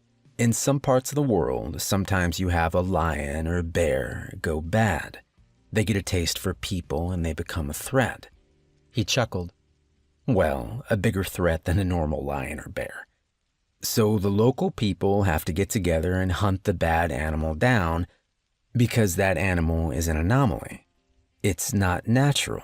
And by killing it, the people aren't just saving themselves, they're restoring balance. He gestured towards the woods where he had carried the woman. These people I kill, they aren't really people anymore. There's a lot more I need to explain to you, but the short answer is they are unnatural, and they are tied to things terrible beyond your wildest dreams. Looking up at the sky, he took a deep breath. Jason, I know this is all hard to believe, and I know you don't know me as well as you should. That's my fault. I tried to be a good father, but your mother was grown when Rebecca died, and to my shame, I was selfish in my grief. I isolated myself much of the time from her and your father, and from you. If I hadn't, you'd likely trust me more now. He looked back at me, his eyes glistening. But I was trying to do good. I still am trying to do good. And my hope is you'll come to see the value in it. If you can be patient and listen to all I have to say and see what I have to show you. I felt so tired. I wanted to believe him, but how could I? I didn't know what to say anymore. Finally, I muttered, What are you going to show me? Where you hid that poor woman's body? He shook his head, smiling ruefully. Oh no, that woman's body doesn't exist anymore. Literally. At least not here. Noticing my confused expression, he waved his hand. Sorry, getting ahead of things. Let me tell you about that woman, but after that, if you're willing, I need you to go with me on a little trip. The wind was picking up and I suppressed a shiver. Trip. To where? The afternoon sun was high in the sky, and shining down through the trees overhead, it left my grandfather dappled in shifting patches of light and shadow. He looked strange in the penumbra, both young and old, menacing and beneficent at the same time. I could see him grinning at me when he spoke. To where I study them. Like I was telling you outside, I first ran into that woman you saw me toting into the woods at a gas station in town. That was the afternoon before you got here. Bear in mind, I'm trying to focus in on the past few days and wait to tell you all the rest when I can show you things as well. But there are some things I need to explain as we go so it will make more sense. For instance, how I can tell an outsider, that's what I call them for reasons that will be clearer in time, from a normal person. When I bit out Salk's throat, I must have swallowed close to a quart of his blood in the process. I didn't think about it at the time, but it's the best explanation I have for what happened next. I went for nearly 2 months after killing him without reading about any strange murders or having any indication that the creature I had seen was still out in the world. I was starting to think that it was either truly over and some things would just remain a mystery, or at the very least my ability to intervene had ended with my lead on Salk. Then one day I was walking down a hallway at the hospital when I passed an old man. He appeared to be there visiting someone and was coming out from the downstairs cafeteria as I was about to go in. There was nothing remarkable about him at all, and as our eyes met at a distance, he gave me a polite nod and kept moving forward. But within 2 more steps of him, I was hit with a painful wave of nausea. My first thought was that I was just sick and the first symptoms were hitting, but then moments later I felt fine again, and I looked to see the man had moved past me by a little more than the distance that we had been when I first felt sick. I pondered it for a moment, and then decided to follow him. He had meandered into the nearby gift shop to peruse the handful of magazines and crossword puzzle books on offer amid the stuffed animals and overpriced snacks. I waited a few seconds and then entered behind him, careful to stay out of his line of sight. I edged closer. Again, when I got within about 5 feet of him, I was struck with nausea. Not nearly as strong this time, but very distinct and unpleasant. I tested it several times, moving back and forth out of the invisible demarcation between well and unwell.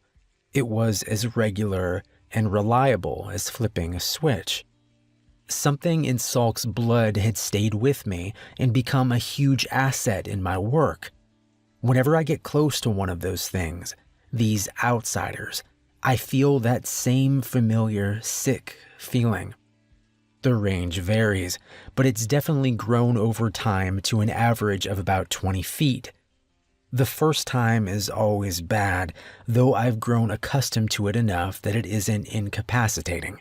After the first time I make contact with one of them, from then on it's much weaker, though it never goes away entirely. And the feeling is unique to that particular outsider. Every first encounter with a new one is always strong. So going back to the other day when I encountered the woman, I was picking up some candy in the gas station, debating on whether I wanted to just eat junk food that night or actually get some kind of substantial dinner, and that woman walked past me on the next aisle over. I knew right away what the feeling I got was, and the store was empty enough it was easy to tell where it was coming from. Of course, I didn't react in any way. I've been doing this for a long time, and I learned years ago to be careful you never tip your hand to one of them. Surprise is one of the few advantages we have, so it should never be squandered. Instead, I waited and listened. When she went up to the counter to pay for some kind of soft drink and chips, I heard the conversation between her and the cashier. They knew each other. Apparently went to church together. That meant she was local, so she would be easier to find later.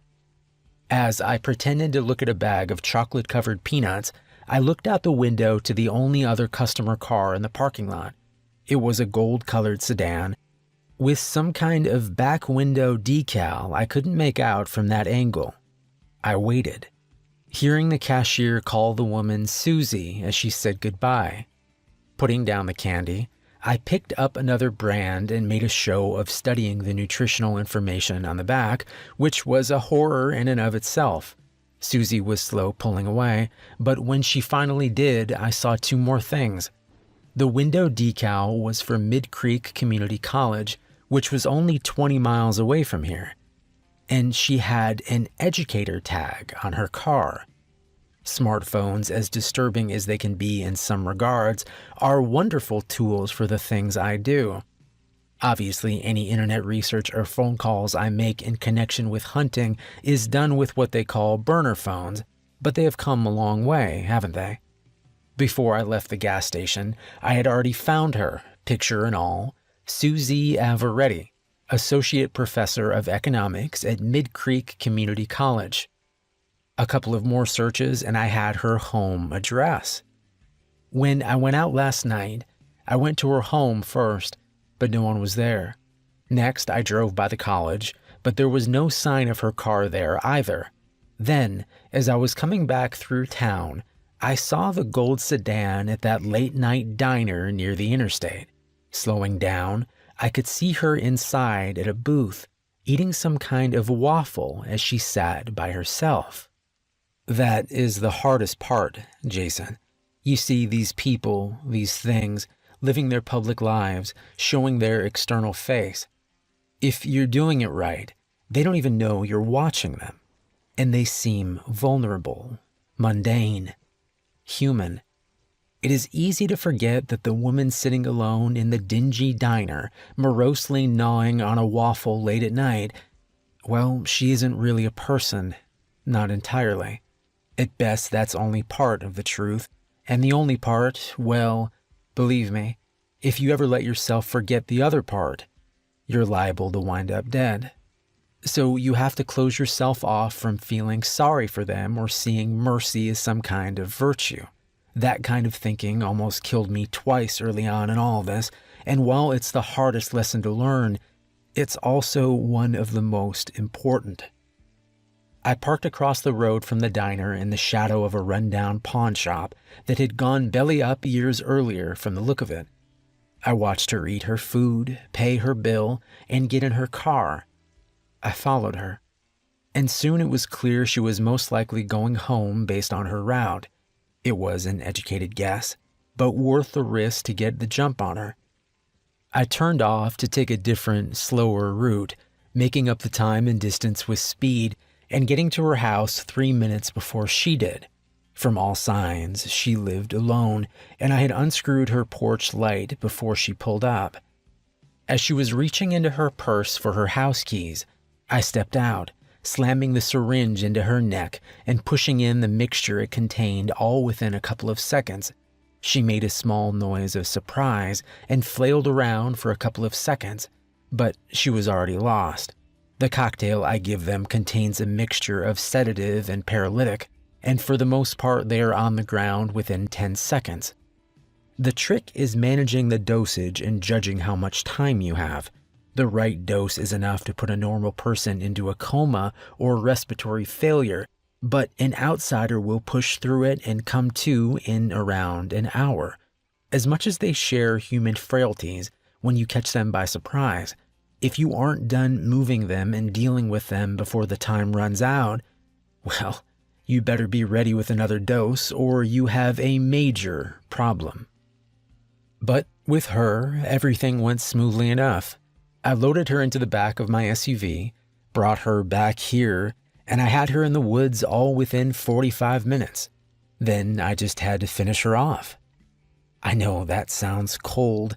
It felt very cold to me the first few times I thought about it in those terms. But when you see the things they do, it's not all brutal killings like Salk would do. Many of them are far more clever and insidious. When you face the realities of that kind of evil, your sensibilities start to change quite a bit. Your willingness to do harm, your tolerance for cruelty, it slowly becomes palatable. At the best and worst of times, it becomes righteous. And that's one of the dangers too. You have to understand these things to kill them, but you have to keep yourself separate too. When I perform a surgery, I want the patient to live very badly, but I can't let myself care about them or worry at a personal level. That emotion would get in the way, making me hesitate or make a mistake. It's the same thing with this. You cannot do this out of a sense of revenge, and you can't let yourself become like the thing you're hunting. In any case, the best and cleanest way to kill an outsider is to destroy what I call the seed. All of them, when they are alive and for a short while after they are dead, have this small, black, well, it looks like a pebble usually. It's tucked just beneath the left hippocampus most of the time. The hippocampus, as you may know, is part of the temporal lobe of the brain and is tied to creating memories as well as complex emotions. I have a theory that's why the seed is so close by. It makes it easier for it to influence the outsider's perceptions and reactions to things. That's also why when the pretense is not needed, such as when I was in Salk's closet or when he had me tied up, they're quick to revert to an almost emotionless default state. But we can talk more about all that later. For now, back to the point. If you drill into the left side of their skull, just in front of and about halfway up the height of the ear, you will often hit the seed. It may take 3 or 4 tries, but a moderately powerful cordless drill works just fine with some weight applied to pushing it in, and assuming you have a long enough drill bit, of course. The seed itself is fairly fragile, and when the bit hits it, it will shatter. Then something remarkable happens. There's a low vibration that you can feel in the air. It reminds me of the rumble hum you feel in a subway station sometimes. And then the body is just gone. More accurately, it collapses in on itself like some kind of dying star, but it is too fast to see with the naked eye. I've managed to catch some evidence of it on special cameras, but for reasons that will be explained, that's a difficult process in and of itself. But when it goes, it all goes. The body, the clothing it was wearing, and anything else that is inorganic and on it or inside of it.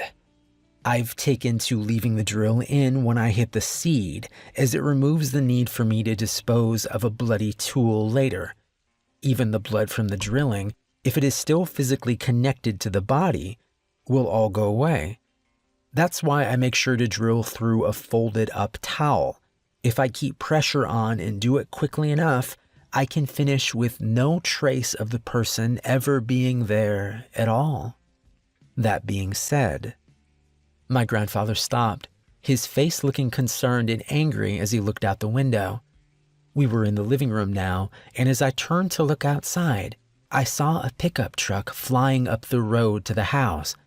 It was hard to see in that distance and speed, but it looked like several people were in the bed of the truck, all of them wearing hoodies and masks. Shit. My grandfather was standing up, his face hard.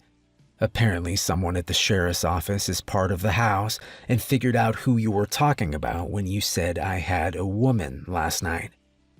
I was standing myself now, looking between the road and my grandfather, feeling more and more bewildered. The house?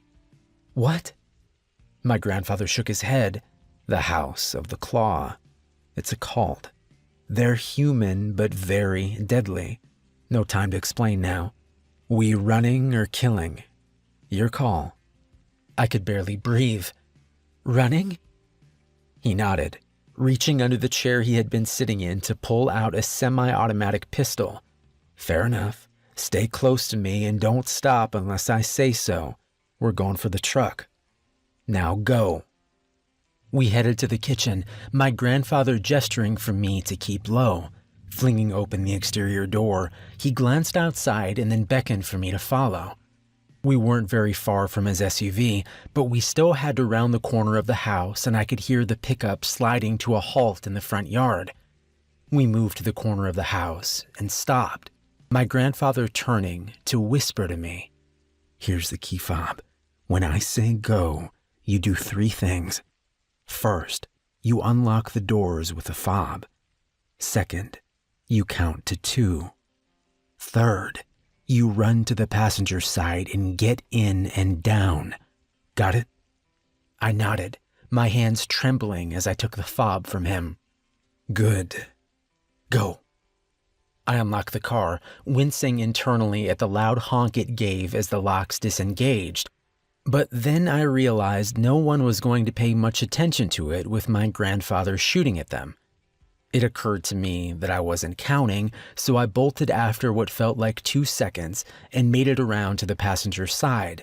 I felt a moment of sharp panic as my hand fumbled at the door latch before getting the door open. Once inside, I tried to bawl into the floorboard as much as possible.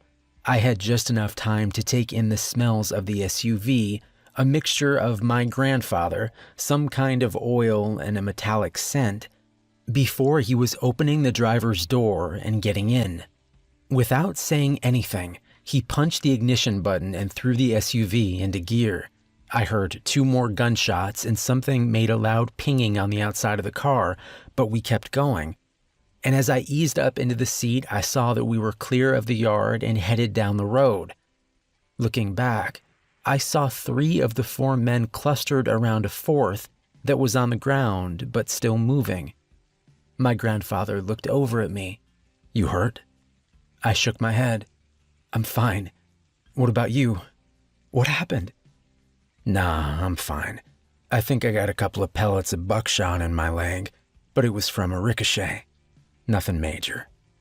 He gave me a tight smile. As for what happened, I shot 2 of them, 1 in the arm and 1 in the leg. Can't risk killing them at your parents' house or anywhere they can be linked back to us. What? Why? They already know who we are. He took a turn down a sandy dirt road and gave me a shrug. They do, but they're likely the only ones that do.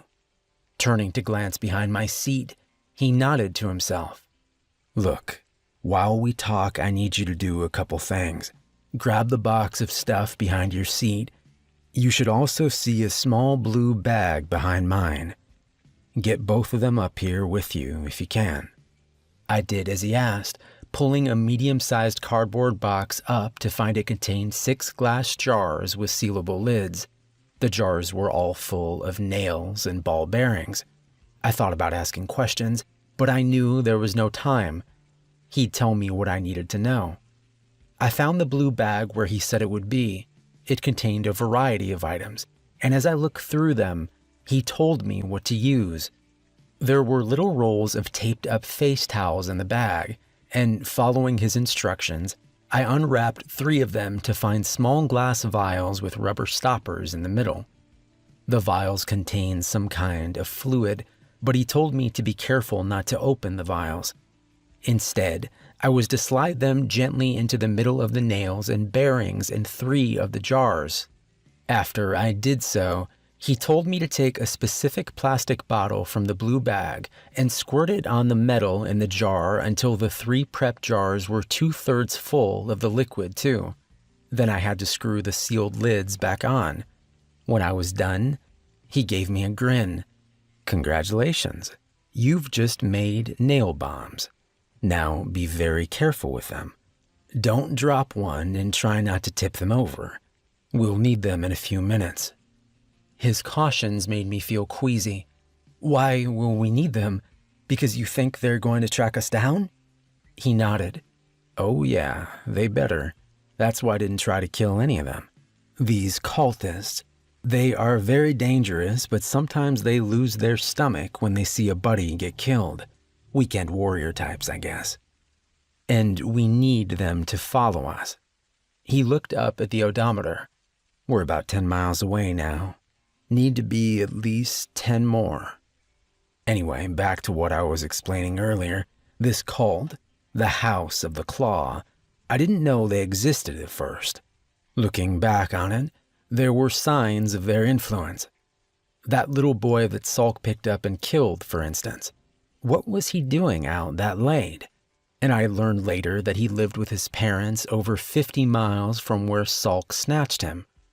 What are the odds of that happening? I can't prove it, but I suspect the house dropped him back there and had tipped Salk off as to where to look. His expression was growing angrier as he talked. That's what these crazy bastards do. They help the outsiders, facilitate their plans, worship them. Not every outsider has any cultist around them. In fact, only about 1 in 3 or 4 do, as best as I can tell. But where the house does exist, they operate like some terrorist cells. There's usually 4 or 5 working together, and they don't know the identity of anyone else in the cult outside their cell. Of course, those higher up in the chain know who are in the cells, so they can send directives down as needed. But if a cell member gets caught, they can't give up their bosses or details about the larger organization. It's clever in some ways, but it has its flaws too. He looked over at me, his face stony. For instance, these men that are after us, they have no way of telling people outside of their group who we are unless they get contacted by their bosses. That does happen periodically, but not often. So as long as the entire cell dies, our identities are safe. I felt my skin going cold. Even if we kill them, how will we know we got them all? He nodded. It's always a risk, but the most likely source of them finding out is a house member in the sheriff's office. If that person isn't among this group, we know there's likely another person. If they are, odds are good this is all of them, as they tend to do things as a full unit most of the time. There's no sure answers, though. We just have to do the best we can. Be smarter and better than them. We drove on for a couple of minutes in silence, and then he spoke again. Put your seatbelt on, if you would. After I clicked it on, he continued. You good with all this? I know it's a lot, and I hate you're at risk, especially having not signed up for it. Believe me, I know this is hard to adjust to, but this is as serious as it gets. He turned, studying me for a moment. Life or death, good and evil, even. These are bad people that do terrible things, and they will torture and murder us if we don't get them first. I met his eyes. I believe you. I get it. I'm freaked out, but I get it, and I'm with you. Good. Because I think this is a good spot. Hold on to those bombs, it's going to be bumpy.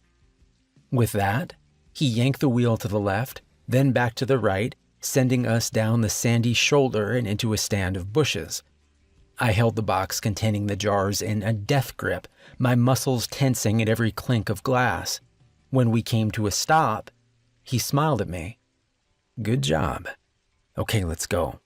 Get out, come around so I can show you something on this side, and then you'll come back and grab the 3 jars you prepped. I did as he asked, and when I reached his side of the SUV, I saw he had a long-bladed hunting knife in his hand. He pointed it at the tire as he talked. Now, as you may have figured out, we're trying to make it look like we wrecked. We took this sandy road because even if they're idiots, they should be able to track us on it.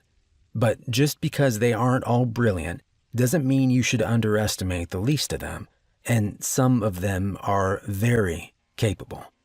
Either way, we need a visible reason why we should have wrecked here. He took the knife and slammed it into the crevice between 2 tire treads. When he pulled it free, I could immediately hear the angry hiss of air escaping. My grandfather tapped the outer wall of the tire. It's easier to flatten a tire on this side. The rubber's weaker, but it's also very obvious that it was cut. So when you need it to look like a blowout instead of a cut tire, you have to hide the cut in the treads. If they saw a cut tire, they might suspect an ambush. Now, hopefully they'll just think we had bad luck. He patted my shoulder and laughed. Lots of teachable moments today, I guess. Now go get those bombs.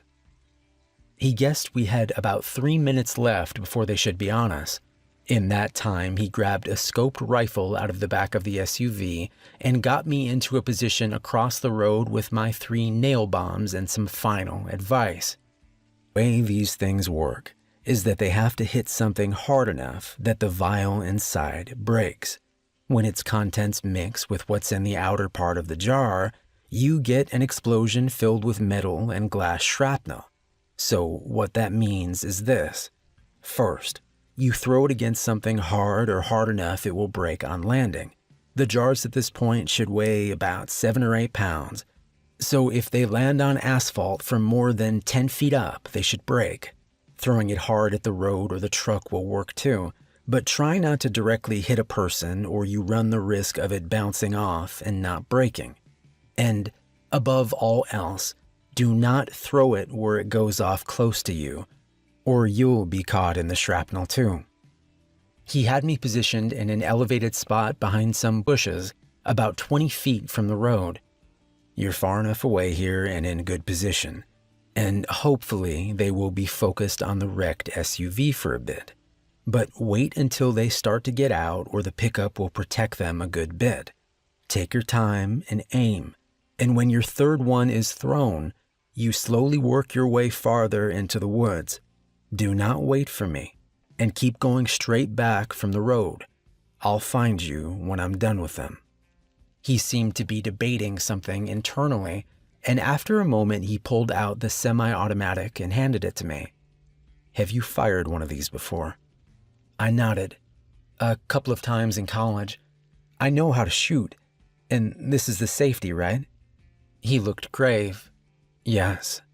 Keep it on, but keep your finger away from the trigger unless you mean to fire. There's one in the chamber, and it will keep feeding them in unless it jams, which it shouldn't. You have 13 shots. Do not lock your arms. Do not pull the trigger. Squeeze it. Hold it tightly when you fire and remember it will recoil. For both the gun and the grenades, accuracy is always better than speed. Slow is fast and fast is slow, and you do not fire this at all unless you have no alternative. My goal is that they never see you at all, okay? I could see by his expression he was scared, and I realized it was fear for me. I felt a wave of love for him and guilt at how I'd treated him. I'll be okay. I'll play it safe and do what you told me. He gave me a half smile and reached forward to pat the side of my head affectionately. Gotta go.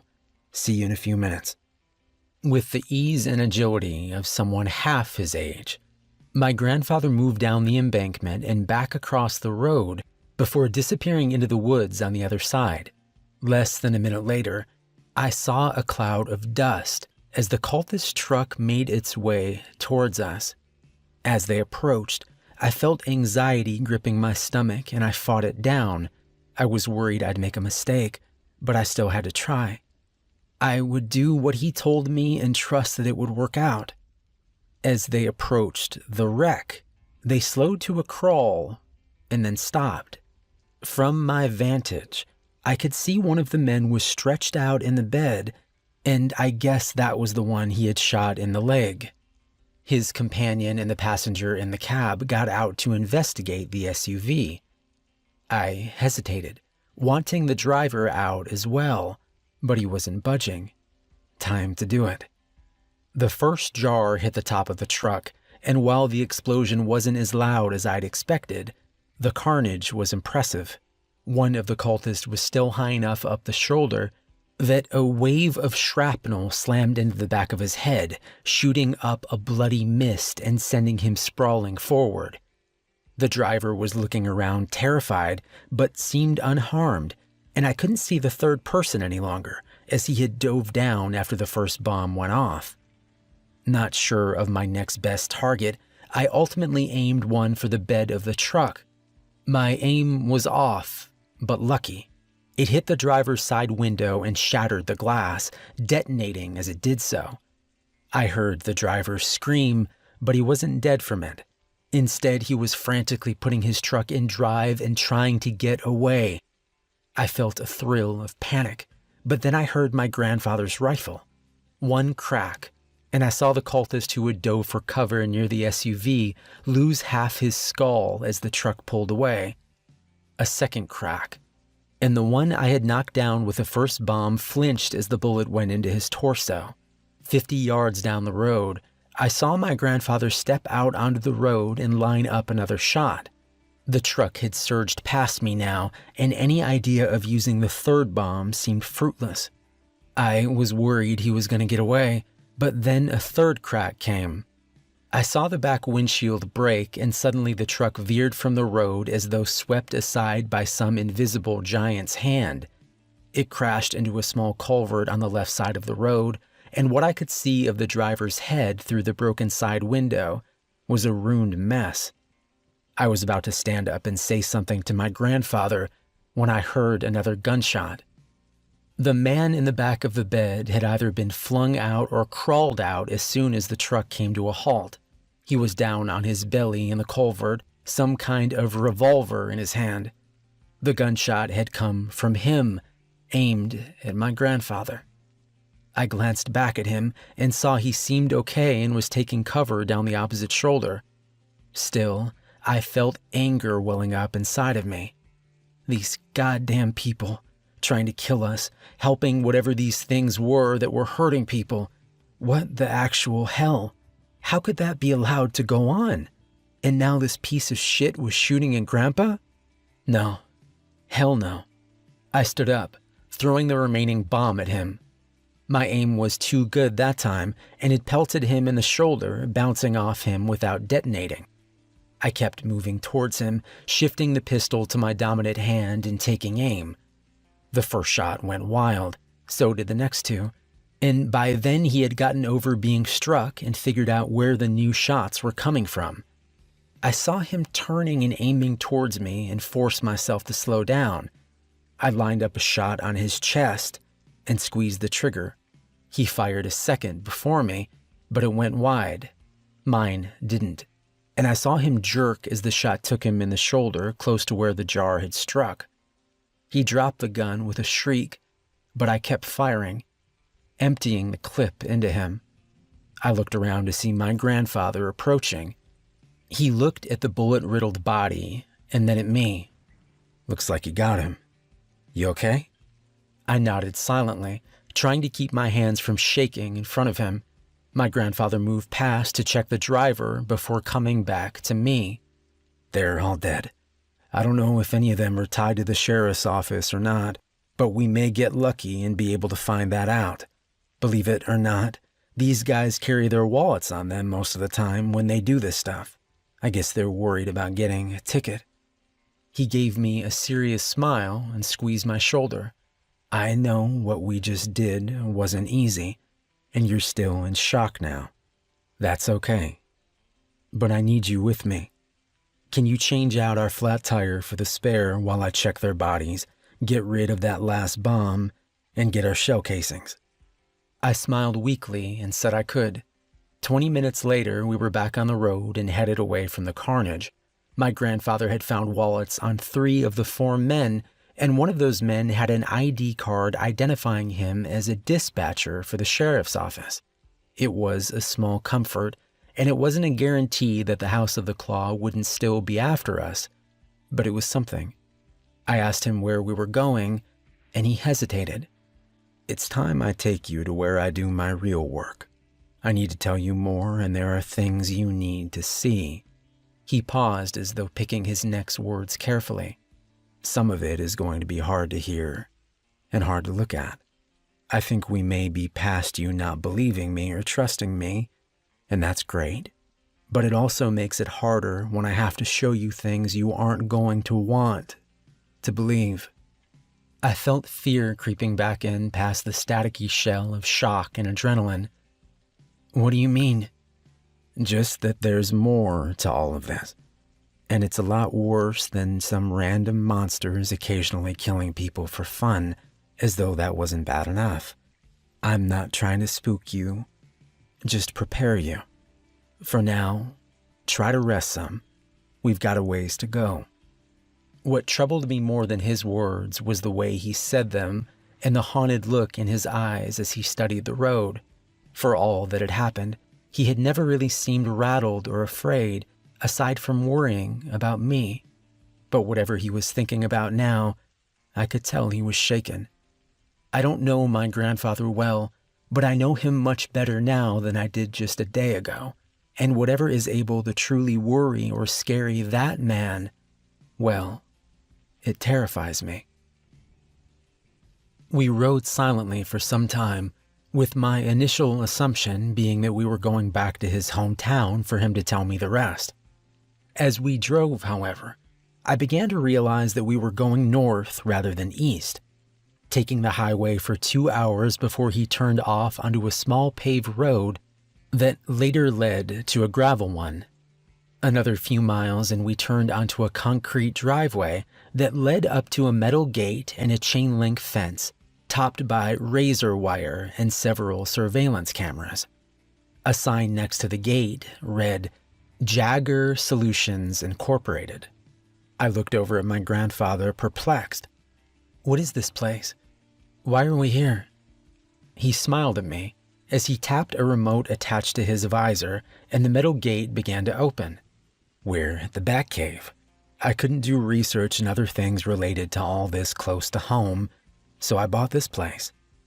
He was pulling through the gate now and gesturing to the 3 large warehouses contained within the fence's perimeter. This used to be a warehouse for an importer. Guy sold rugs and carpet, I think. But when he died, the place sat unkept and unsold for years before I found it. Got it for a song, though the repairs and modifications did take some time and money. He pointed to the farthest building. That's the main building there in the back. Those other 2 are mainly for storage and some fake inventory in case the place ever got audited or broken into. Most people don't even know it's tucked back here, though. As we drove past the first 2 buildings, I saw relatively new-looking signs cautioning forklift safety rules and the importance of always wearing a hard hat and gloves. I pointed at them. Safety first, huh? My grandfather nodded. Yeah, me and my non-existent workers have never had a workplace death since I bought the place. He paused. Well, except for outsiders. We parked outside of the building, and he led me to a door with a keypad, making a point of showing me the code before we entered. Inside was largely empty, except for a pickup, an SUV, and a corner of the building that had been converted into a workshop of sorts, filled with workbenches and tools along with a heavy oak desk. I looked at him questioningly. The Batcave? He let out a chuckle. No, not this. He walked over to a far corner that was largely in shadow, and as I drew closer, I saw that it contained a stack of what looked like corrugated roofing tin. He went to a spot at the edge of the tin and stepped on it with his foot. With a loud hiss, a portion of the tin lifted up to reveal a growing slit of amber light. As it expanded, I realized that a large hydraulic hatch had been camouflaged by the pile of scrap and was now opening to reveal a set of concrete steps leading down into the ground. My grandfather pointed at it proudly. Batcave. He led me downstairs, which consisted of a short hallway with a small living area, including a shower, sink, and toilet on one side, and a larger room that was clearly a lab of some kind on the other. At the end of the hall was what looked like the door of an old bank vault. When I mentioned that to my grandfather, he nodded. That's because that's exactly what it is. As you can imagine, after I got this place, I had to have all this underneath added in. I convinced the contractor I was some kind of doomsday prepper. He was into that stuff too, so he actually gave me a discount. But it was still ungodly expensive. He pointed to the vault door. But this I actually got for free. Kind of. He took 2 large metal keys from his pocket and stuck them in the door. They turned with a large metallic thunk that made me think of bank robbery movies I had seen. He then gripped the wheel in the center of the door and gave it 2 full turns before tugging the door open. Lights came on inside as the door swung aside, and looking inside, I could see he had more than just a vault door. He had an entire vault. Safety deposit boxes lined the walls. And in the center, a heavy metal table had been bolted to the floor with several smaller tables on rollers surrounding it. Some were filled with medical supplies or tools. Others were filled with items you would find in a garage. Drills, pruning shears, hammers, knives. Along several places on the wall, I saw what looked like metal mesh cages that seemed to contain something, possibly cameras. Everything was immaculately clean, but it did little to make the room seem less sinister. It looks like a cross between an operating room and a torture chamber. Speaking the thought before I realized it and looking quickly at my grandfather, afraid I'd hurt his feelings, but he was nodding as he looked into the room before meeting my gaze ruefully. That's pretty much what it is, if I'm honest. I got this vault from a defunct bank in Arkansas after I had started work on this place. The bank building was being converted into a restaurant of some sort, and they just wanted the vault gone. So I had to pay for the removal and transport, which was quite a bit even 20 years ago when I got it, but it was worth it. He pushed the door back closed and led me back into the living space. Aside from a cot against one wall, it contained an overstuffed chair and a sofa along with a pair of small tables. Sitting on the sofa, he gestured for me to sit in the chair. Before I try to tell you any more, I think I should show you something. As I sat down, I saw he had picked up a tablet from the small table next to the sofa and was tapping at it. After a moment, he handed it to me. It was a video, and even before I hit play, I could see it was taken with a camera in the vault room. It looked very similar to how it looked now, except for the little girl tied to the metal table. I felt my stomach lurch, and I had to fight to resist the urge to ask more questions before hitting play. But I'd come this far, and I needed to see it through and have some faith. When I started the video, I could see the girl struggling at the straps that held her. The video was not of the best quality and seemed to have been filmed through some kind of mesh, like those small cages I had seen in the room, but I would have guessed she was no more than 10. After a couple of minutes of tugging at the straps, she became deathly still. I leaned closer to the video, squinting to look for any signs of life. Nothing. I glanced at my grandfather. He pointed to the tablet. Keep watching. Returning my gaze to the video, I waited and watched. Several minutes passed. Suddenly, I saw the briefest glimpse of her entire body seeming to flicker or jump, and then the video went scrambled for half a second. When the image returned, it was in infrared mode, and I almost threw the tablet down. Where there had been a little girl, there were now strings of coiled, stringy flesh that stretched out across the room in all directions like some kind of macabre spiderweb of gore. My first nonsensical thought was that the girl had somehow exploded and that the image had frozen mid-destruction. But then I saw the strands of meat moving out of their own volition, running together and pulling apart like chewing gum as they explored the walls. This wasn't that little girl at all, or at least not the version of her that had been there moments ago. I looked back at my grandfather. This is one of them? He nodded and began to explain. 2 years after Salk's death, I had 3 more hunts under my belt.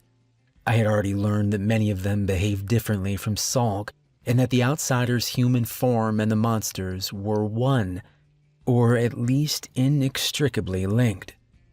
But I had only seen one of the 3 actually transform, and he was radically different than the thing that Salk became. He was a young guy named Stephen Kolchak, and he worked construction in Atlanta. I had taken to going to medical conferences different places to have a reason to travel and widen my net and search for more outsiders. I'd encountered him at a diner near his current work site and decided to extend my stay a few days. I trailed him back to work and found he was working on a high-rise apartment building that was going up nearby. He knocked off at 4 that afternoon, and I kept up with him all the way out of Atlanta proper and into one of the suburbs where he lived with his parents. I followed him for the next 3 days and nights as best I could, and on the third night he left home and headed back into the city. At first, I thought he might just be going out somewhere, but he headed right back to the work site. He didn't seem to have a key to the gate, but he scaled the fence nimbly and ducked into the shadows of the partially constructed tower. I went down the fence a couple 100 yards and followed suit. It took me a couple of minutes to find him in the dark, but then I saw him in the dim illumination of a distant streetlight, standing just inside what would one day be the lobby of the building. He was looking up at one of the walls as though trying to decide something. His face half hidden in shadow, but the portion I could see was as blank and emotionless as Salk's had been. Then he changed. In the blink of an eye, where Stephen Kolchak had stood, there was a much smaller creature. 2 feet tall or thereabouts, it had a barrel of a torso with 2 arms and legs all covered in something that looked more like bluish moss than any kind of hair, and a flat, thick head that looked like a snapping turtle, except for having 6 eyes on each side of its long, sharply beaked snout. It gave out a small, contemplative clicking noise as it shuffled back and forth, still looking up at the wall. Suddenly, it leapt up 10 feet and clung to the spot it had been considering. As I watched, it began to lick the wall with a long black tongue, each lash leaving a blue-gray trail of slime on the spot that quickly blended in with the concrete. I had no idea what he was doing, but I knew it was nothing good. Still, I remembered shooting at the thing that I now felt sure had been Salk, and the bullets doing nothing. So I waited in the shadows for him to finish his work. It took close to 2 hours. He moved from place to place throughout the outer shell that had been constructed so far, and I felt guilty for not moving against him, trying to stop whatever it was doing. It was too great a risk without knowing more about what, if anything, might hurt or kill him in this form. When the creature was finished, it climbed back down to the ground, and just as quick, the young man was standing there again, fully clothed, no sign of having just turned into a monster. This was food for thought, but now wasn't the time for theorizing. Trying to move quietly, I left the shadows to intercept him from behind as he went to leave the building. I had a collapsible baton that I carried with me from the car, and I brought it down hard on the back of his head. Or that was the plan. Unfortunately, he turned at the last second and it glanced off his shoulder, eliciting little more than a grunt of pain as he dodged to the side.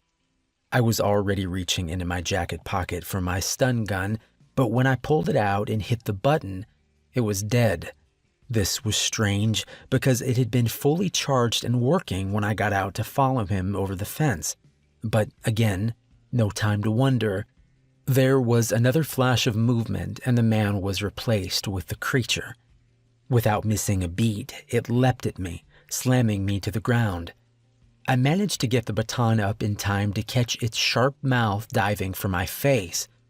With the iron bar of the baton wedged into the creature's maw, I felt like I was just delaying my death rather than preventing it. It was surprisingly heavy on my chest, and its hands and feet ended in hard claws that were already digging into my clothes and flesh, pushing my arms down and minimizing any leverage I had to push the baton and the creature farther away from me. Then I noticed it was stopping. It pulled its head away swiftly, and I thought at first it was going for another lunge, but then it jumped off me, shaking its head.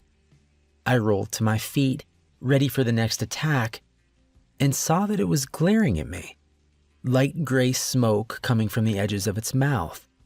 I could see the yellow-brown of its beak blackening slightly where the smoke touched. I could tell it was considering its options, looking at the baton in my hand and then myself, It was afraid of it more than me. It suddenly leapt into the shadows, and for a moment I thought it might be retreating. But then I heard the scrabble of claws behind me. I spun around with a blind swing and managed to catch it right before it landed on me, knocking me back down. The baton had hit it in the side and done remarkably good damage, caving in part of its torso and causing it to immediately begin trying to roll crawl away. But I was quicker this time, getting back up on my knees and bringing the weapon down again and again until I was certain it was dead. I found out later I survived because dumb luck. Some of these things are very weak to iron, unnaturally so. If it had been made of steel, I would have died that night. And there was a time later on where my reliance on iron nearly did me in. There are rules to these things, but you can never assume they will always apply. There are always exceptions, and you always have to remember that they have most of the advantages. The way you beat them is by being smarter and stronger-willed than they are, more clever. I'm still learning now, but back then, I still had a lot to learn. One of the things that I wondered early on is what the nature of these things truly are. First of all, are these people transforming directly from their human forms into monsters, like a werewolf or some version of vampires? But if that was the case, I reasoned, then what are the limits of how much they can transform? Look, there's no denying the supernatural component of all this, and even early on I understood there would be some aspects of it I could never explain fully. But at heart, I'm a scientist, and I always start from that framework in trying to understand what I can. I considered mass, for instance. Once I understood more of how the human and creature forms were connected, I started looking back at earlier encounters. Salk, for one. That creature was over half again as large as him as a man, and while you can displace mass to some extent if he was less dense in spots, I can tell you from the sound of it chasing me and the force with which it knocked me out that the monster version of Salk weighed significantly more than the man did. And this creature I just told you about, it was less than half the size and weight of Stephen Kolchak. Even if his physical body was somehow transforming into that thing, where did the rest of the meat and bone and fluid go? And then you have examples like the video I just showed you. These things take all kinds of forms and sizes and then go back to looking like people the next instant. But the biggest sign was the clothes. They weren't shucking off clothes or ripping them apart as they changed. They would turn back into being human with hardly a wrinkle or smudge. So they aren't transforming. They're swapping places. It was a theory at the time, but since then I've managed to get some footage slowed down enough that you can see the transition happen, if just barely. It's similar to when you drill through the seed, though it happens even quicker. One moment the person, next moment the monster, or to be more accurate, they are both the monster, just with different strengths and weaknesses inherent to each form. Both are capable of doing a great deal of harm, and I've seen more than a few that seem to rarely change at all to their other form. Their goals don't require it, I guess. When I had this place set up, I redoubled my efforts to learn more about them and those goals. I have a very secure closed-circuit filtration system running into that room so I can control if there's air or not, and pump in gas to sedate or kill if I need to. The system has no ties to the other ventilation down there, so even if one of those things turned into a mist, it couldn't get out once the room is sealed. Though I doubt that's a possibility in any case.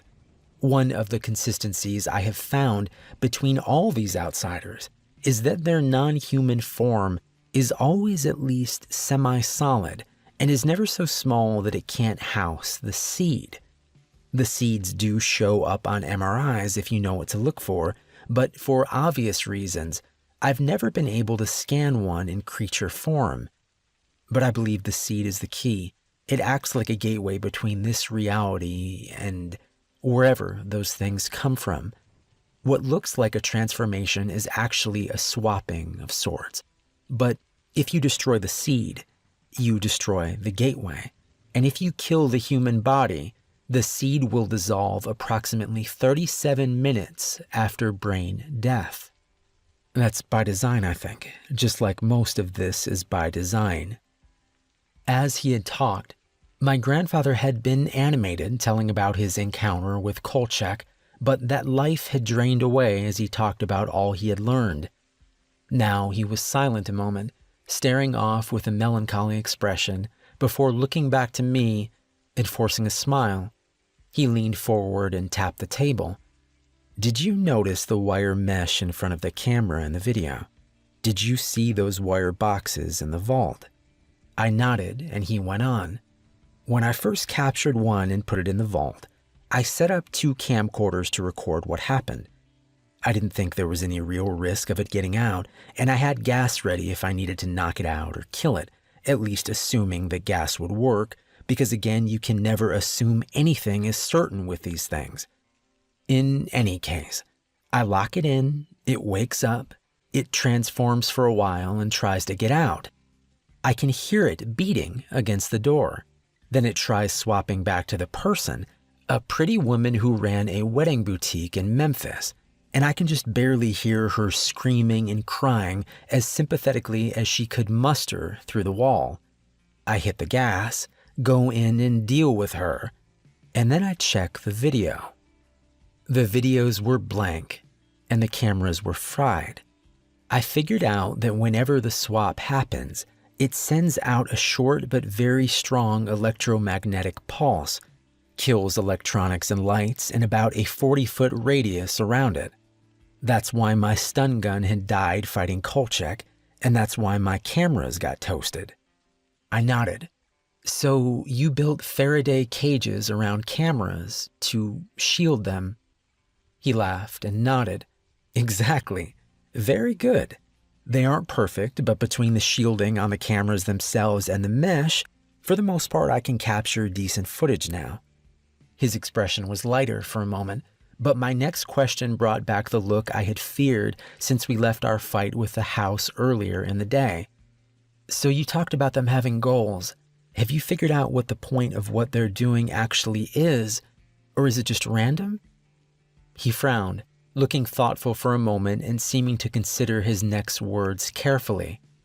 "I don't know what the overarching plan is, no, though I could guess it is a stage of some larger campaign to encroach upon or infect our world with their malignity. But that there is a plan, and intelligent design is hard to deny at this point." He leaned forward, tapping his fingers individually as he made his points. "First, the seeds are designed to take over people and also provide an extremely efficient method of bringing over this other form, all while appearing to bridge and share consciousness between the two forms. Could that be naturally occurring through some evolutionary process? Possible, but unlikely, given the supernatural component and how perfectly it aligns with their apparent goals of infiltrating this world without notice and creating pain and death. Second, consider that this all occurs without altering the DNA or most biological processes of the human form. There was no indication in Salk's tissue samples that he was other than human. And while his blood unquestionably has some unique properties, it was nothing that raised red flags during routine testing at the hospital. And I can tell you that I have run exhaustive tests on these things over the years and never found any trace of anything abnormal other than the seed itself, which somehow manages to self-destruct less than an hour after death, leaving no trace that it was ever there." He sighed and looked away for a second. I could see he was on the verge of crying, but he held it in check, looking back at me with his iron gaze as he spoke. "Third, look at who they target to take over. I have encountered close to 100 of these outsiders in just over 30 years. My guess is that they're are at most a few thousand of them in the world right now, maybe less. But without fail, to the extent I can figure out what an outsider's individual goal is, the person they have taken is in a good position to accomplish it. It's not random. It's part of some broader plan. He rubbed his mouth and went on. I also know that they have to be able to control and plan precisely who gets a seed. It's not like an infection or a bomb. It's selective. I frowned. What he was saying made a lot of sense, but it was still assuming a lot. How do you know that for sure? What aren't you telling me? He looked down, his mouth trembling slightly. I know it because of the odds. Say there are 3,000 of these things out there. Out of over 6 billion people, what are the odds that a specific person would have a seed? Extremely low. But of all those people, against all those odds, I've got one in me. I jerked involuntarily forward, blood rushing in my ears. What? You have what? I had to have heard him wrong. He looked back up at me, tears now welling at the corners of his eyes. They put a seed in me. I know it comes as a shock. And yes, I'm sure I really do have one in me. Let me explain. I'm 77 years old, and I've been at this since I was 45. It's a long time to do anything, but much less something this dangerous. And like I've told you, the key to being successful is in being smart and careful. If you're having to actually fight an outsider, even in human form, you've already made one or more serious mistakes. Just because they aren't physically enhanced when they look like the people they've overtaken doesn't mean that they aren't dangerous. Just like a normal human, they can hurt and they can kill you. And bear in mind that the mind powering that body isn't the same mind as the person it inhabits. These beings aren't perfect. They can be tricked. They can make mistakes, and they can be outsmarted. But they are very intelligent and very ruthless. They do access and utilize the brain and the memories of the person they inhabit, and it seems from my experience to have some impact on their behavior. How they talk even when the mask of emotion is gone, for instance, or how they might go about accomplishing their individual goals. My point is that they're always a threat, regardless of their form, and even when things go well, which they don't always, there's always a physical component to this kind of work. Being stealthy, carrying equipment and bodies, fighting or running when something goes wrong, it takes a toll. In the first 5 years of hunting these things, I lost 30 pounds of fat and gained 20 pounds of muscle. Some of that is I made a point of exercising more to improve my odds against them, but most of it was just the work itself. In some ways, I was healthier in my late 40s and early 50s than I had been in my whole life. But by the time I hit my early 60s, I could feel things starting to slide back the other way. I would get out of breath easier, and I could feel myself getting a little weaker over time. If I got hurt, it took longer for me to come back from it, and my joints weren't as limber anymore. Now, I'd estimate I was still well above average for someone that age, but most people weren't doing the kinds of things I was doing either.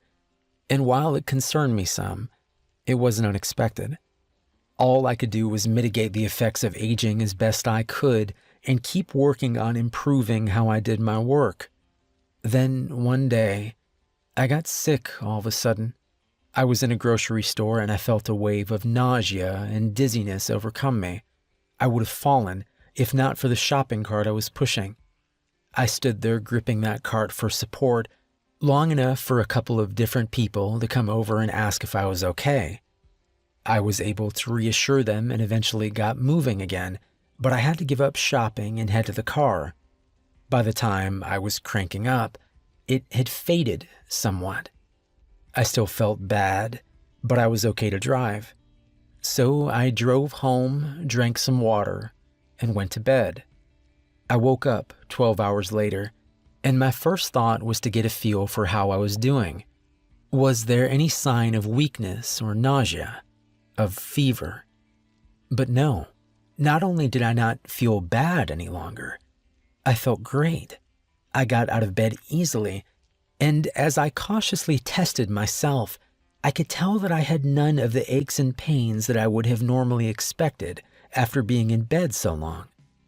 Over the next few days, the feeling of wellness and strength only grew. My endurance was better than it had ever been, and I could lift as much as when I was 25. I knew this was all abnormal from the start, and I considered that a seed could have been implanted from an early stage, but you have to understand that I was trying to be cautious. I was monitoring myself very closely, and so far I wasn't seeing any negative side effects or indications of anything usurping my control. Plus, seeds didn't make outsiders physically stronger or better in their human form. When I began to worry more about the possibility I had one implanted in me, that was the fact that I could always return to as a way of assuaging my fears or rationalizing them away. Because I admit I didn't want it to be a seed, and I didn't want the way I felt to go away. It was easier to just keep enjoying the benefits and keeping watch for any trouble rather than getting a definitive answer. I had already learned I could detect seeds with an MRI, but when the thought of testing myself would periodically arise, I would always find an excuse for delaying it, waiting until I had gathered more data. I was being foolish and selfish, trying to lie to myself and doing a poor job of that. But then, I got shot in the chest. While I've had several encounters with the House of the Claw over the years, today was only the fourth time I actually had real combat with them. The first time was when I was in my 50s, and the second time was a short time later with the remainder of the first group, which taught me the importance of killing an entire cell when you can. The third time was about 6 months after I had gotten sick in the store and woke up the next day feeling so much stronger. I had hunted down 2 outsiders in that 6-month period, but the second one had a group of the house that were serving it, which I learned a few days later when they ran me off the road. There were only 4 in that cell, and the first 2 I actually managed to run over with my car by playing possum when they approached to see if I was dead. The third started to run, and was actually shot and killed by the fourth as some kind of weird cult court-martial. Then he turned the gun on me.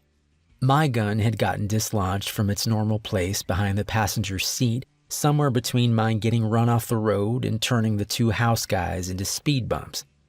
The fourth member was too close for me to search for the gun and at a bad angle to try and hit him with the car, so my thought was to reach him with my baton before he turned his attention from the cohort he was murdering back to me. I almost made it.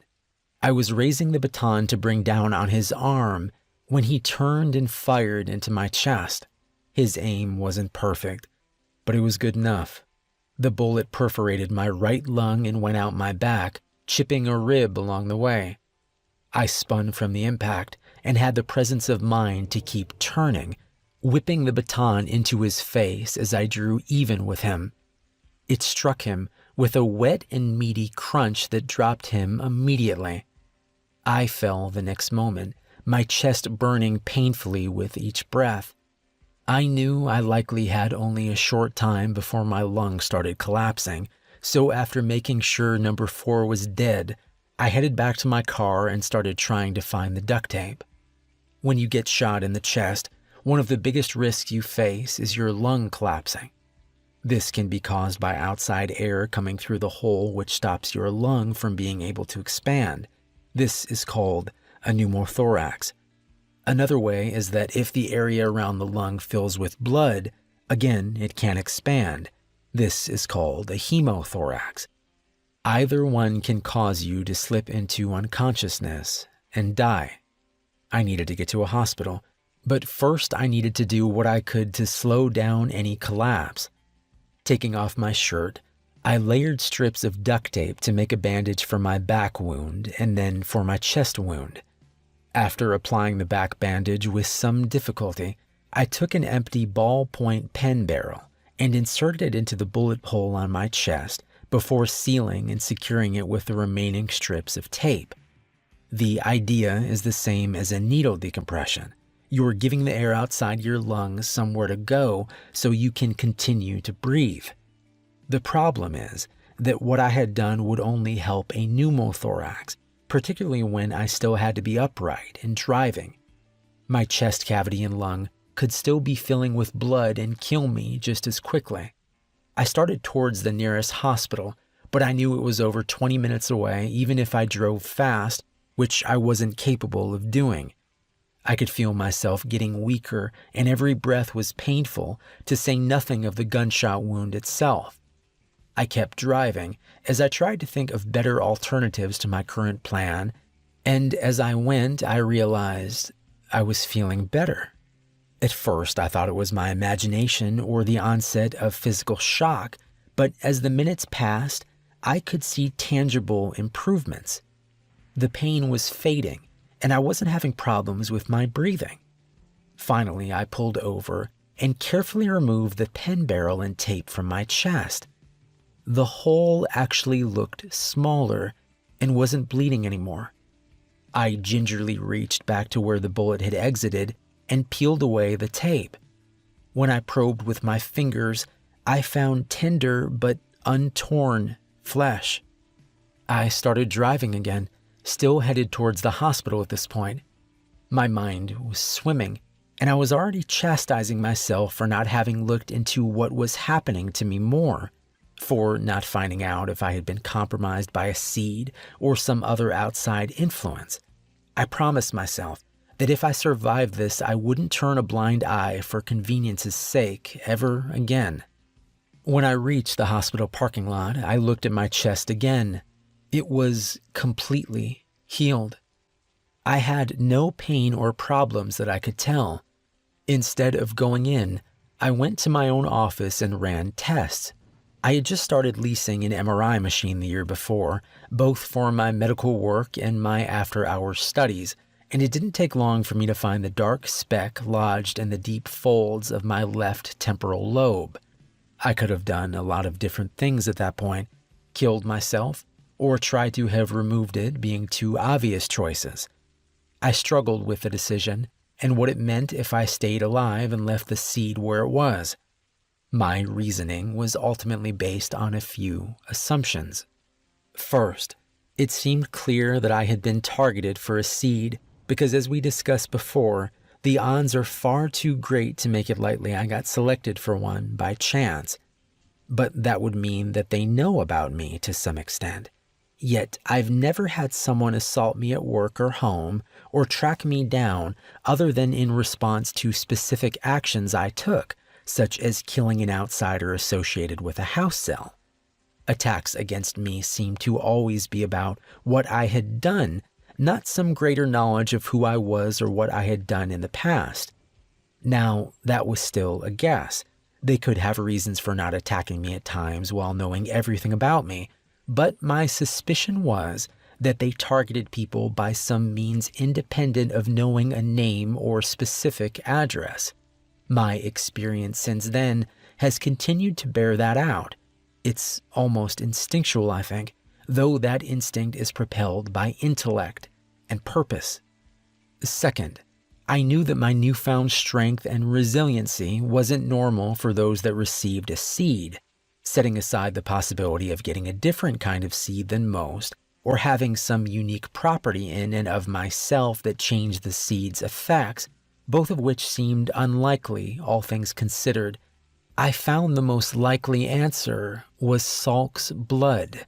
Even if they had invaded thousands of people, the odds of any of those having ingested and been altered by an outsider's blood prior to receiving the seed was very unlikely. I couldn't question that Salk's blood had irrevocably changed me. Even long after his blood should have faded from my system, I retained and even farther developed my ability to sense outsiders. It seemed likely that, however it permanently changed my body, also afforded me some level of protection from the seed and granted other benefits as well. Third, I assume that the outsiders themselves, or whoever they call master, did not realize this would happen. I saw little benefit for them in making someone like myself stronger and harder to kill. If that was correct, it was a sign of their fallibility, and it gave me hope that I could use their attempt to punish and subjugate me against them. For years, that's exactly what I've done, all the time keeping a close check on myself for signs that I was changing or being taken over. For the longest time, I saw none, but about 3 months ago, I started having strange dreams. It started sporadically, but then it became a nightly occurrence. Then, a few days ago, I noticed myself having odd thoughts. You have to understand that whatever my mistakes in all of this, I have truly tried to remain responsible and have trained myself to be hyper-vigilant to any signs of a problem since getting the seed. Part of that has been examining my internal self, going into my inner dark and finding the person who lives there, coming to know them well. I know my thoughts, and some things lately. It's not me. I haven't lost control, not that I can tell, but I can't continue on like this any longer. It's too great a risk to everything I care about, including you. I've made friends over the years. Some are people I have helped. Others are on the inside of this thing like I am and, well, like you are now, at least to some extent. One of those friends is a doctor, not a surgeon really, but I helped save his daughter a few years back, and he owes me. He knows enough, and I've told him enough, that he can do the procedure I've taught him to remove the seed from me. I've never done this procedure on someone before, and I have no way of knowing if it will work. One of several things will likely happen. One, he will be able to extract the seed with minimal brain damage and no fracture of the seed. If that happens, I will likely live and be okay. 2, he will extract the seed intact, but it will cause significant brain damage, either killing or severely impairing me. That is not my favorite outcome. 3, he will fracture the seed during extraction, and I will get transported either alive or dead to wherever these things come from. Hopefully dead, because I don't think they will greet me warmly. 4, the seed will react to being extracted and either take me over or kill me. Now, there is another possibility in all this. Given our history, I think it's unlikely, but I can't rule it out. If my doctor friend Prakash has been gotten to, he may try to kill me while I'm under. In that event, or if the seed does start taking me over, it would be useful to have an insurance policy. As I can tell, you've already guessed that I'm talking about you. This is nothing you have to say yes to, and I hate the idea of putting you at more risk than I already have. The procedure isn't going to be for 4 more days, so you have time to decide in any case. My original plan was to help you finish sorting out your folks' stuff and then come have the procedure on my own. If I didn't make it, well, I got to spend some time with you and you would hopefully have some good final memories of your grandpa. But things never work out quite like you plan. Your knowledge and involvement today opens up a new possibility, but one that you need to seriously consider before you decide what you want to do. If you say no, I'll spend the time I have with you now if you're willing, and I can always look you up later if things go well. If things don't, well, we'll discuss contingencies before you leave if you decide you want out. If you say yes, then you have to commit to it for not only my sake, but yours. I can't have you in a dangerous situation that you aren't prepared for. What I'm saying is, if you decide to stay and help, you have to be ready to kill my friend. You have to be ready to kill me. You need to think about it for a while before you answer, because this hole only goes deeper and darker the farther in you go. I think I've done some good in my life, but I have no illusions about who it's made me, or more accurately, what it's brought out in me. I'm a killer, and that's not an easy thing to face and live with for a lot of people. It's up to you to go into your inner dark like I did and find the person that's waiting there. See what they are and aren't capable of living with, and if you can embrace that. Just remember that when you really find them, past all the bullshit and self-deception, you'll have found something valuable and true. Whether they want to stay or go, kill or run, whether you love them or hate them, that inner self won't lie to you. Sometimes I think that's the worst part. They're so goddamn honest. My grandfather's going to die, and it's my fault.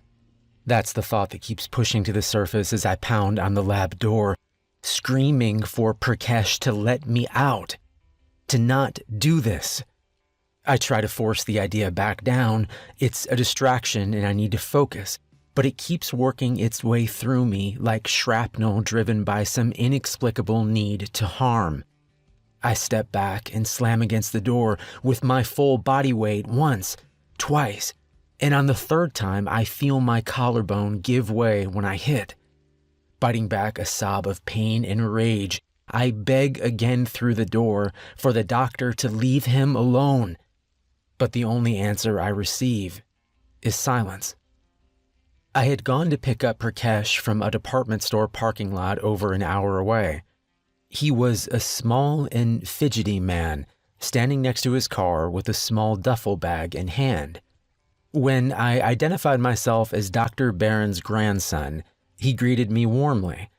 And when I handed him the black sack to put over his head and asked him to get in the back so he wouldn't be seen, he nodded without complaint or any sign of surprise.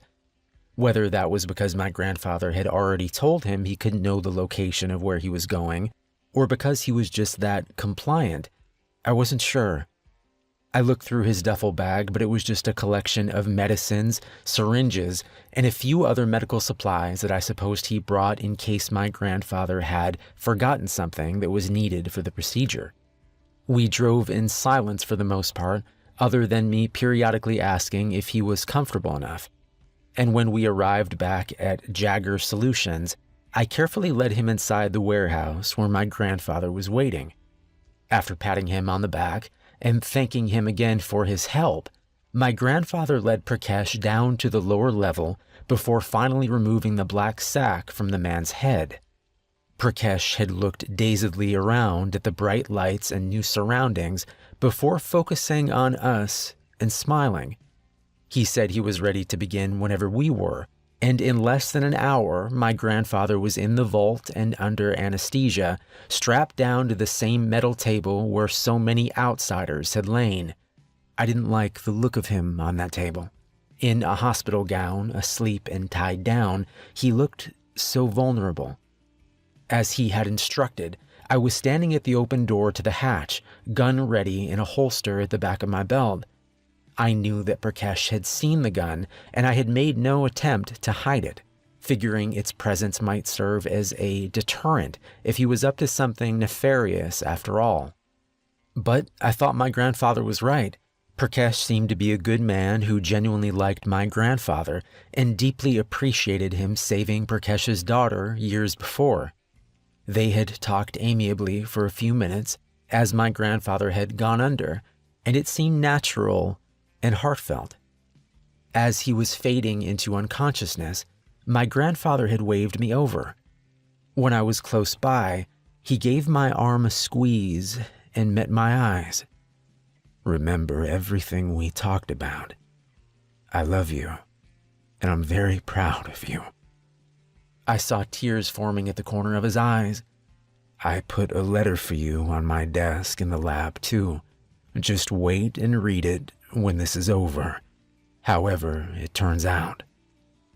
Giving me another squeeze, his eyes began to flutter shut as his hand slipped away. Wiping my own eyes, I went to my post by the vault entrance. While my grandfather had described the procedure to me, I had only understood it at the most basic level, and I assumed it was going to be a fairly long operation. In truth, after Prakash started to work, it was all done in less than an hour. My grandfather had already shaved his own scalp around the surgery site, so after sterilizing the area, Prakash used a surgical saw to cut out a small piece of skull on the left side of his head, setting it aside on one of the rolling instrument trays in the room. He then inserted a thin metal rod that my grandfather had showed me was actually an endoscope, a small camera used in brain surgery. This was followed by a thin hollow tube when he said he had located the seed. A tiny rod ending in an articulate claw was inserted down the tube, with the idea of it being positioned at the other end to safely grab the seed and pull it back through the hollow tube itself and out of my grandfather's brain. As Prakash worked, I felt myself growing tenser and tenser, cool sweat pouring down my back and legs as I waited for it to be finished or for something to go wrong. I kept imagining my grandfather suddenly waking up and trying to attack us as the seed took him over. Or, perhaps worse, him just disappearing entirely if the seed became damaged during extraction. But nothing like that happened, and when Prakash finally removed the extraction rod, I saw the small metal claw at the end held something small and black. Is he okay?" I blurted out, instantly regretting any distraction I might be causing while surgery was still going on. Prakash didn't turn, but nodded. "He's very strong, and I think it went well. Like your grandfather probably told you, this isn't my specialty, but after I replace the skull door and bandage him up, he should be done." I nodded back before realizing he couldn't see it with his back turned. "Good. That's awesome. Thank you so much for helping us." I thought for a moment I saw Prakash flinch, but he continued to work steadily, and I decided it was my imagination. A few minutes later, he was finished and washing up, and when that was done, he approached me with a small plastic tray. In it was the seed. "He wanted you to store this, I think. In the lab, maybe." I nodded. In the days leading up to this, my grandfather and I had talked about a number of things, but much of the time was spent on showing me features of this place and teaching me more lessons about hunting. Most of it would come out casually in the way of a story about this or that, but I knew he was trying to prepare me for if I decided to stay and help him, or if he didn't make it, prepare me if I decided to carry on his work. I wasn't sure I knew the answer to any of the longer-term questions, but as the surgery day drew closer, I knew that at the very least, I was going to see him through it and make sure he was safe. And what Prakash was saying was true. My grandfather had wanted to store the seed in a secure freezer in case it didn't dissolve this time. He theorized it was possible since it was being extracted rather than disappearing from a corpse, and if it did stay, he wanted it safely confined and available for study. Seeing it held out to me in that plastic tray, it seemed like a physical manifestation of my relief that it was safely out of my grandfather. I smiled at Prakash, fighting the urge to give him a hug and reaching for the seed instead. I left the vault and went to the door of the lab, Prakash following behind. He was saying something about how impressed he was with my grandfather's setup down here, but I was hardly paying attention. Holding the seed, even in a tray, felt something akin to holding a poisonous snake, and as I carefully walked it into the lab, my eyes never left it. This was likely why it was so easy for Prakash to reach forward, yanking the gun out of my belt, holster and all, while shoving me forward with the other hand. I stumbled forward, my first panic thought of not dropping the seed, which rolled dangerously close to the edge of the tray's raised lip before setting back into the bottom. It then struck me what had actually just happened, and I turned to see Prakash slamming the door shut, his face looking sad as the slab of metal swung in and obscured him from view. I cursed and sat down the tray gingerly before running to the door. It was designed to lock from the outside in case there was ever a problem in the lab, and I knew of no other way out. I beat on the door with my fist, screaming for Prakash to let me out, but there was no response. I tried to calm down, searching the door for any signs of weakness I was overlooking. It was a sturdy metal door, and the hinges were on the outside as well. I looked around the lab for something I could possibly pry the door open with, but there was nothing I could see that would make a dent in the job. Finally, I went back to yelling and pounding on the door, slamming against it hard enough to break my collarbone. At this point, as I lay defeated and weeping at the bottom of the door, I knew at least 15 minutes had passed. Prakash could have easily killed him already or something even worse. He could be carrying him off to be tortured right now, and it was all because I thought it was over and let my guard down. I failed in the one thing my grandfather asked of me, to keep him safe. I beat my head with my fists as I cried harder. I could feel myself slipping closer to some dark nadir of self-loathing and despair, and I forced myself to stop. Now was not the time for this weak bullshit. I needed to think, to try and be more like him. I needed to be smarter and better. Wiping my face, I stood up and started looking for anything that I might have missed or that might be useful. I saw my cell phone on one of the counters, but it was useless at the moment. My grandfather had turned on a series of cell phone jammers before I arrived with Prakash to keep him from being able to communicate with the outside world while he was with us, and the controls for them were in the living quarters, not the lab. I jammed the phone into my pocket and kept looking. When I reached his desk, I saw the envelope he had left me sitting at its center. I hadn't even noticed it when I was looking for a pry tool for the door, but now it was hard to take my eyes away from it. I knew my time was limited, but I felt some dim hope that it would contain some solution for our predicament. That, like so many times before, my grandfather had outthought his opposition before they even knew he was there. I tore into the letter and saw it was written out in his deliberate but messy handwriting. Jason, you're a good man. You deserve to have a happy life, and you need to have your own reasons for what you do and how you live. I've asked a lot of you, and for the last few days I've been preparing you for this kind of life, but that's wrong and selfish of me. I won't ask you to sacrifice your happiness to continue my work after I'm gone. If you ever decide you want to, this place is yours, but I honestly hope that you don't. Hunting these outsiders is an important cause, but it's a very lonely life. I started out of pain and revenge, out of not caring if I lived or died. I've come to realize those aren't good reasons, or at least not good enough. And those aren't burdens I'd ever want for you. If I had to do it over, I'd have spent more time with you and your parents instead of pushing you all away. But life is a series of choices, and I can live with mine. I've managed to help those I could, and I got to spend the last few days with you. Hopefully I'll get to see you again, but either way, I'm satisfied with how things have turned out, and I hope you are too. I love you. Grandpa. Reading his words, I felt a swell of love for him. I also felt the resolute certainty that he was wrong. Looking back on the last few days, I realized I had felt a growing sense of purpose and rightness that I never had before.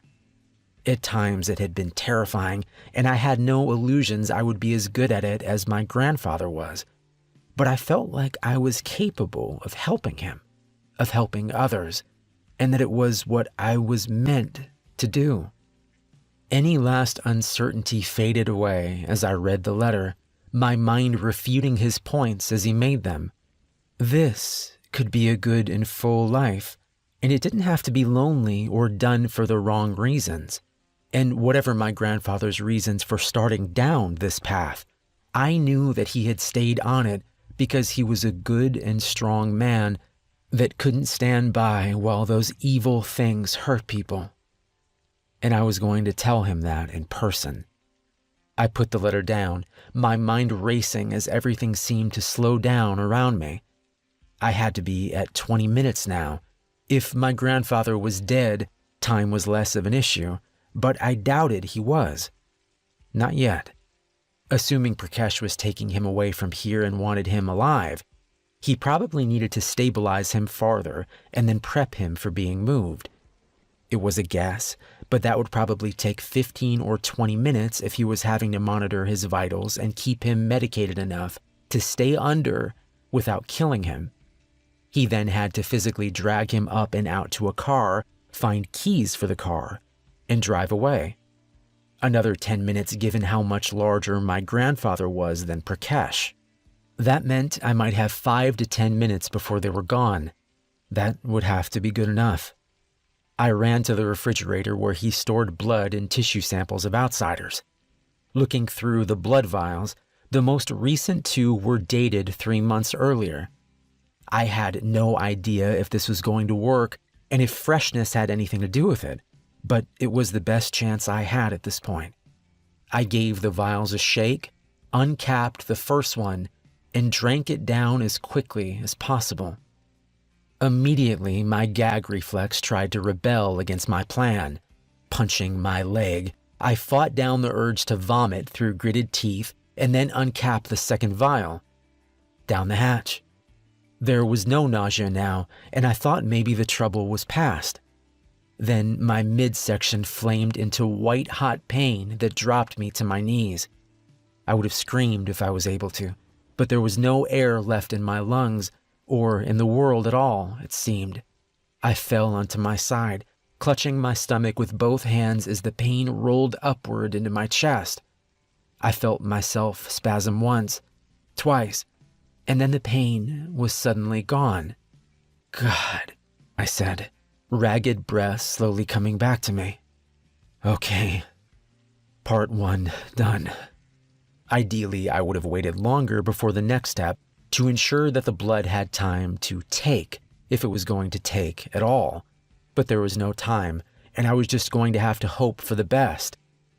Leveraging myself back to a semi-standing position, I used the counter to shuffle around to where the plastic tray sat. I swallowed my revulsion at the sight of the seed sitting there, its black surface reminding me of the dark surface of a spider's abdomen as it sat hunkered down and quietly dangerous. Not giving myself more time to think about it, I picked the seed up and swallowed it quickly like the world's bitterest pill. It had almost no taste other than being faintly salty, and I suspected that taste was coming from the bits of brain fluid clinging to its surface. I held onto the counter and waited, my worry building that ingesting it would either do nothing or just make it easier for it to take me over, blood or no blood. After a minute with no change, I walked slowly back over to the door and put my ear up to it, trying to hear any signs of what Prakash was doing or if my grandfather was still alive. At first, I heard nothing. Then I realized I was hearing something after all, a small popping sound. But it wasn't coming through the door, and as I turned and looked around the lab, I couldn't find its source there either.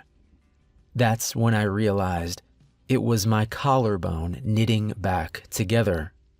Within a couple of seconds, the pain in my shoulder was entirely gone, and as I slammed my fist into the door again, I could feel the change immediately. My arms felt stronger, more solid. And with each blow, I felt the door starting to give way more and more. When I felt the first hinge pop loose on the other side, I shifted to kicking the door. 3 kicks later, it was down, and I was out. I looked around, but I saw no sign of anyone in the hall or across in the living quarters. Heading into the vault, I was terrified I'd find my grandfather's dead body laying on the metal table, but it was thankfully empty. That left outside. I ran upstairs and was heading outside to see if the cars were still there when I caught movement in the corner of my eye. I turned back to see Prakash hunting for a set of keys at the little corner workshop my grandfather had set up in the above-ground warehouse. When he heard me approaching, he spun around, his eyes wide. You stay back. I'm warning you, I'll shoot you." He glanced down, and I could tell by his expression that he had left my gun in the car. "It doesn't look like you will. Where's my grandfather?" His eyes darted towards the cars outside, but he was already shaking his head. "I have to take him. They found me. They found my family. If I don't take him to them, they're going to take my wife, my baby girl. I raised my hand. "Stop. Shut up. Who took them?" "The cult. The House of the Claw. I think they had been looking for us since my daughter got away from them, but..." "Shut up again. Your daughter was part of the cult." He nodded weakly. She was brainwashed. Fell in with them through a college boyfriend, and when she wanted to leave, they wouldn't let her. She sent me a text asking for help after almost a year, but I had no way to find her." Tears were mingling with the sweat on his cheeks now. I love your grandfather. He tracked her down somehow and got her out of there. Got my girl back to me. She's so much better now. So happy. I can't lose her again." I felt anger flooding my chest as I advanced closer across the warehouse floor. "You dumb asshole. Did it ever occur to you that she never really left, or that she fell back in with them? That she's how you got tracked down?" He was shaking his head as I spoke. "No, that's not possible. She would never..." "How did they know you were doing surgery on him? Who did you tell?" I saw his eyes widen, and it was all the answer I needed. In the back of my mind, I knew that this rage I was feeling was more than I had ever known, more than I could ever really comprehend, but I didn't care. This stupid man and his daughter were trying to kill us. The house was trying to kill us. The outsiders were trying to kill us. And they were all gonna pay. As I reached the first workbench and started around it, Prakash tried to dart away around the other side, but he was far too slow. I snatched him back and threw him against a table, several wrenches and screwdrivers falling off their hooks and clattering to the wood below. Gripping his throat, I fought back the urge to squeeze harder as I brought his face up to mine. "No more bullshit. Where's my grandfather?" His nose was running with snot now, and it seemed to physically pain him to say the words when he spoke. In the pickup out there, passenger seat. He's sedated, but alive." I nodded. "Good. Now when and where were you supposed to take him?" He tried to shake his head again, and I gave his throat a hard squeeze. He croaked out, "I can't tell you. They'll..." I let go of his throat and grabbed his wrist, holding his left hand down to the table as I picked up one of the screwdrivers that had fell there. An hour ago, I couldn't have imagined ramming a screwdriver through a man's hand, but now it was surprisingly easy. After his hand was pinned, I slapped him hard across the mouth to stop his screaming. He gave out a wet sob and then told me he was supposed to be meeting them in a motel a couple of hours away at 10 o'clock that night. He told me the name of it and said he already had a room key in his pocket. I took it out and saw from the plastic keychain it was the room 609 at the Sunset Motor Lodge, just like he had said. "Look, I've told you everything I know. Please let me go. Let me get my family to safety." I stared at him for a moment, weighing my options. I felt the stirrings of what felt like sympathy for him, but I knew better. I had spent so much of my life confusing weakness and uncertainty with mercy and consideration. It was easy to do living a mundane life where the stakes were low and very little mattered. I was finding out now that when things really mattered, the right thing to do was usually the hard thing, but it was also the easiest to see. Sorry, but I'm not done with you yet. After I quickly gagged and bound Prakash and secured him back down in the vault, I ran to the pickup truck to check on my grandfather. He was just as the man had said, slumped over and heavily sedated, but still very much alive. Reaching under the driver's seat, I pulled the key free from where it was taped and started up the truck. To be safe, I drove an hour away to a hospital where I told them that my grandfather had been attacked by some unknown assailant prior to my arriving to meet him for lunch at a local restaurant. Luckily, I'd had the foresight to drive in the direction of his actual hometown, which the hospital was over 45 miles from. And I had Googled restaurants so I could name a real place. The local police were still called, of course, and I gave them an earnest but unhelpful statement. Both the cops and the doctor had questions about the shaved portion of his scalp and the surgically precise wound to his skull, but they could only listen to so many blank-eyed and shrill assertions by me that they needed to find whoever the maniac was that did that to my grandpa, before solemnly giving up. The whole thing looked bizarre, but what could they do about it? 3 hours later, I was done with questions and knew he was in stable condition, so I left to finish what had to be done. By 8 o'clock, I was in room 609 waiting, and the evil cultists were punctual, if nothing else. At 9:59, there was a heavy knock on the door. Looking out the peephole, I saw 3 figures, meaning there was at least 1 or 2 more out there somewhere. I opened the door, staying behind it, figuring they would come on in and be distracted when they saw what was inside. It worked well. As the light from the parking lot security lights spilled across the room, 2 figures tied to motel chairs were illuminated, their forms and features a patchwork of amber light and shadow as the men entered the room in confusion. The first figure was Prakash. He was clearly dead, his arms broken and held at odd angles, and his throat cut almost to the point of decapitation.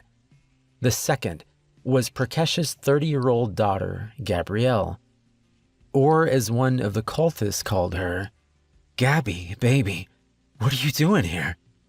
The man was rushing forward to kneel at her side, trying to pull the gag off her tear-streaked face. Her eyes had gone to him immediately when the door opened, but now they were back on me, the shadow behind the door. She tried to scream a warning through the gag as it was yanked down, but it was too late. I slammed the door shut behind them, driving a knife into the neck of the closest one as the third started turning towards me. He started fumbling for a gun, but he was slow, and by the time he started to raise it, I had already removed the knife from his friend and slashed it across his eyes, banishing any idea of attack from him forever. He clutched his face as he began to yell, but it was all short-lived. 5 fast stabs into his torso, and he slumped to the floor as his life seeped out onto the dirty orange carpet. By this point, Gabby's voice was free, and she was yelling for Keith to kill me. Keith had different ideas, as he had abandoned trying to free her and was running for the bathroom. They were all going to die. I was going to pursue Keith, but then the front door crashed open as the remaining members of the cell came barreling in. I jammed my knife into the smaller one's thigh, but my hand slipped off the blood-soaked handle, even as the larger of the 2 brought a ham-sized fist down across my face. I felt something give as my jaw shattered and the world went gray. I was only out for a couple of moments, but it was enough time for the pair of them to hit me again and for courageous Keith to come back in and start trying to explain to Gabby Baby the merits of a strategic retreat.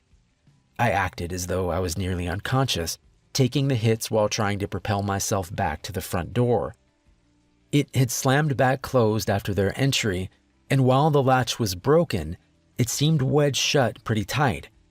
I assumed they noticed it too, or they wouldn't have let me fall against it in the first place, laughing bitterly about how they were going to kill me for what I had done to their friends. They looked confused as I pushed myself up the door slowly and looked at them, my eyes clear. My face felt swollen and lopsided, and I could feel my jaw itching.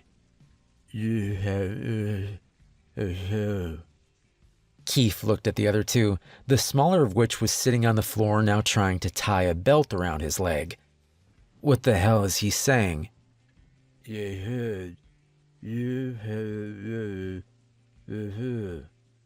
God, my jaw felt like it was on fire.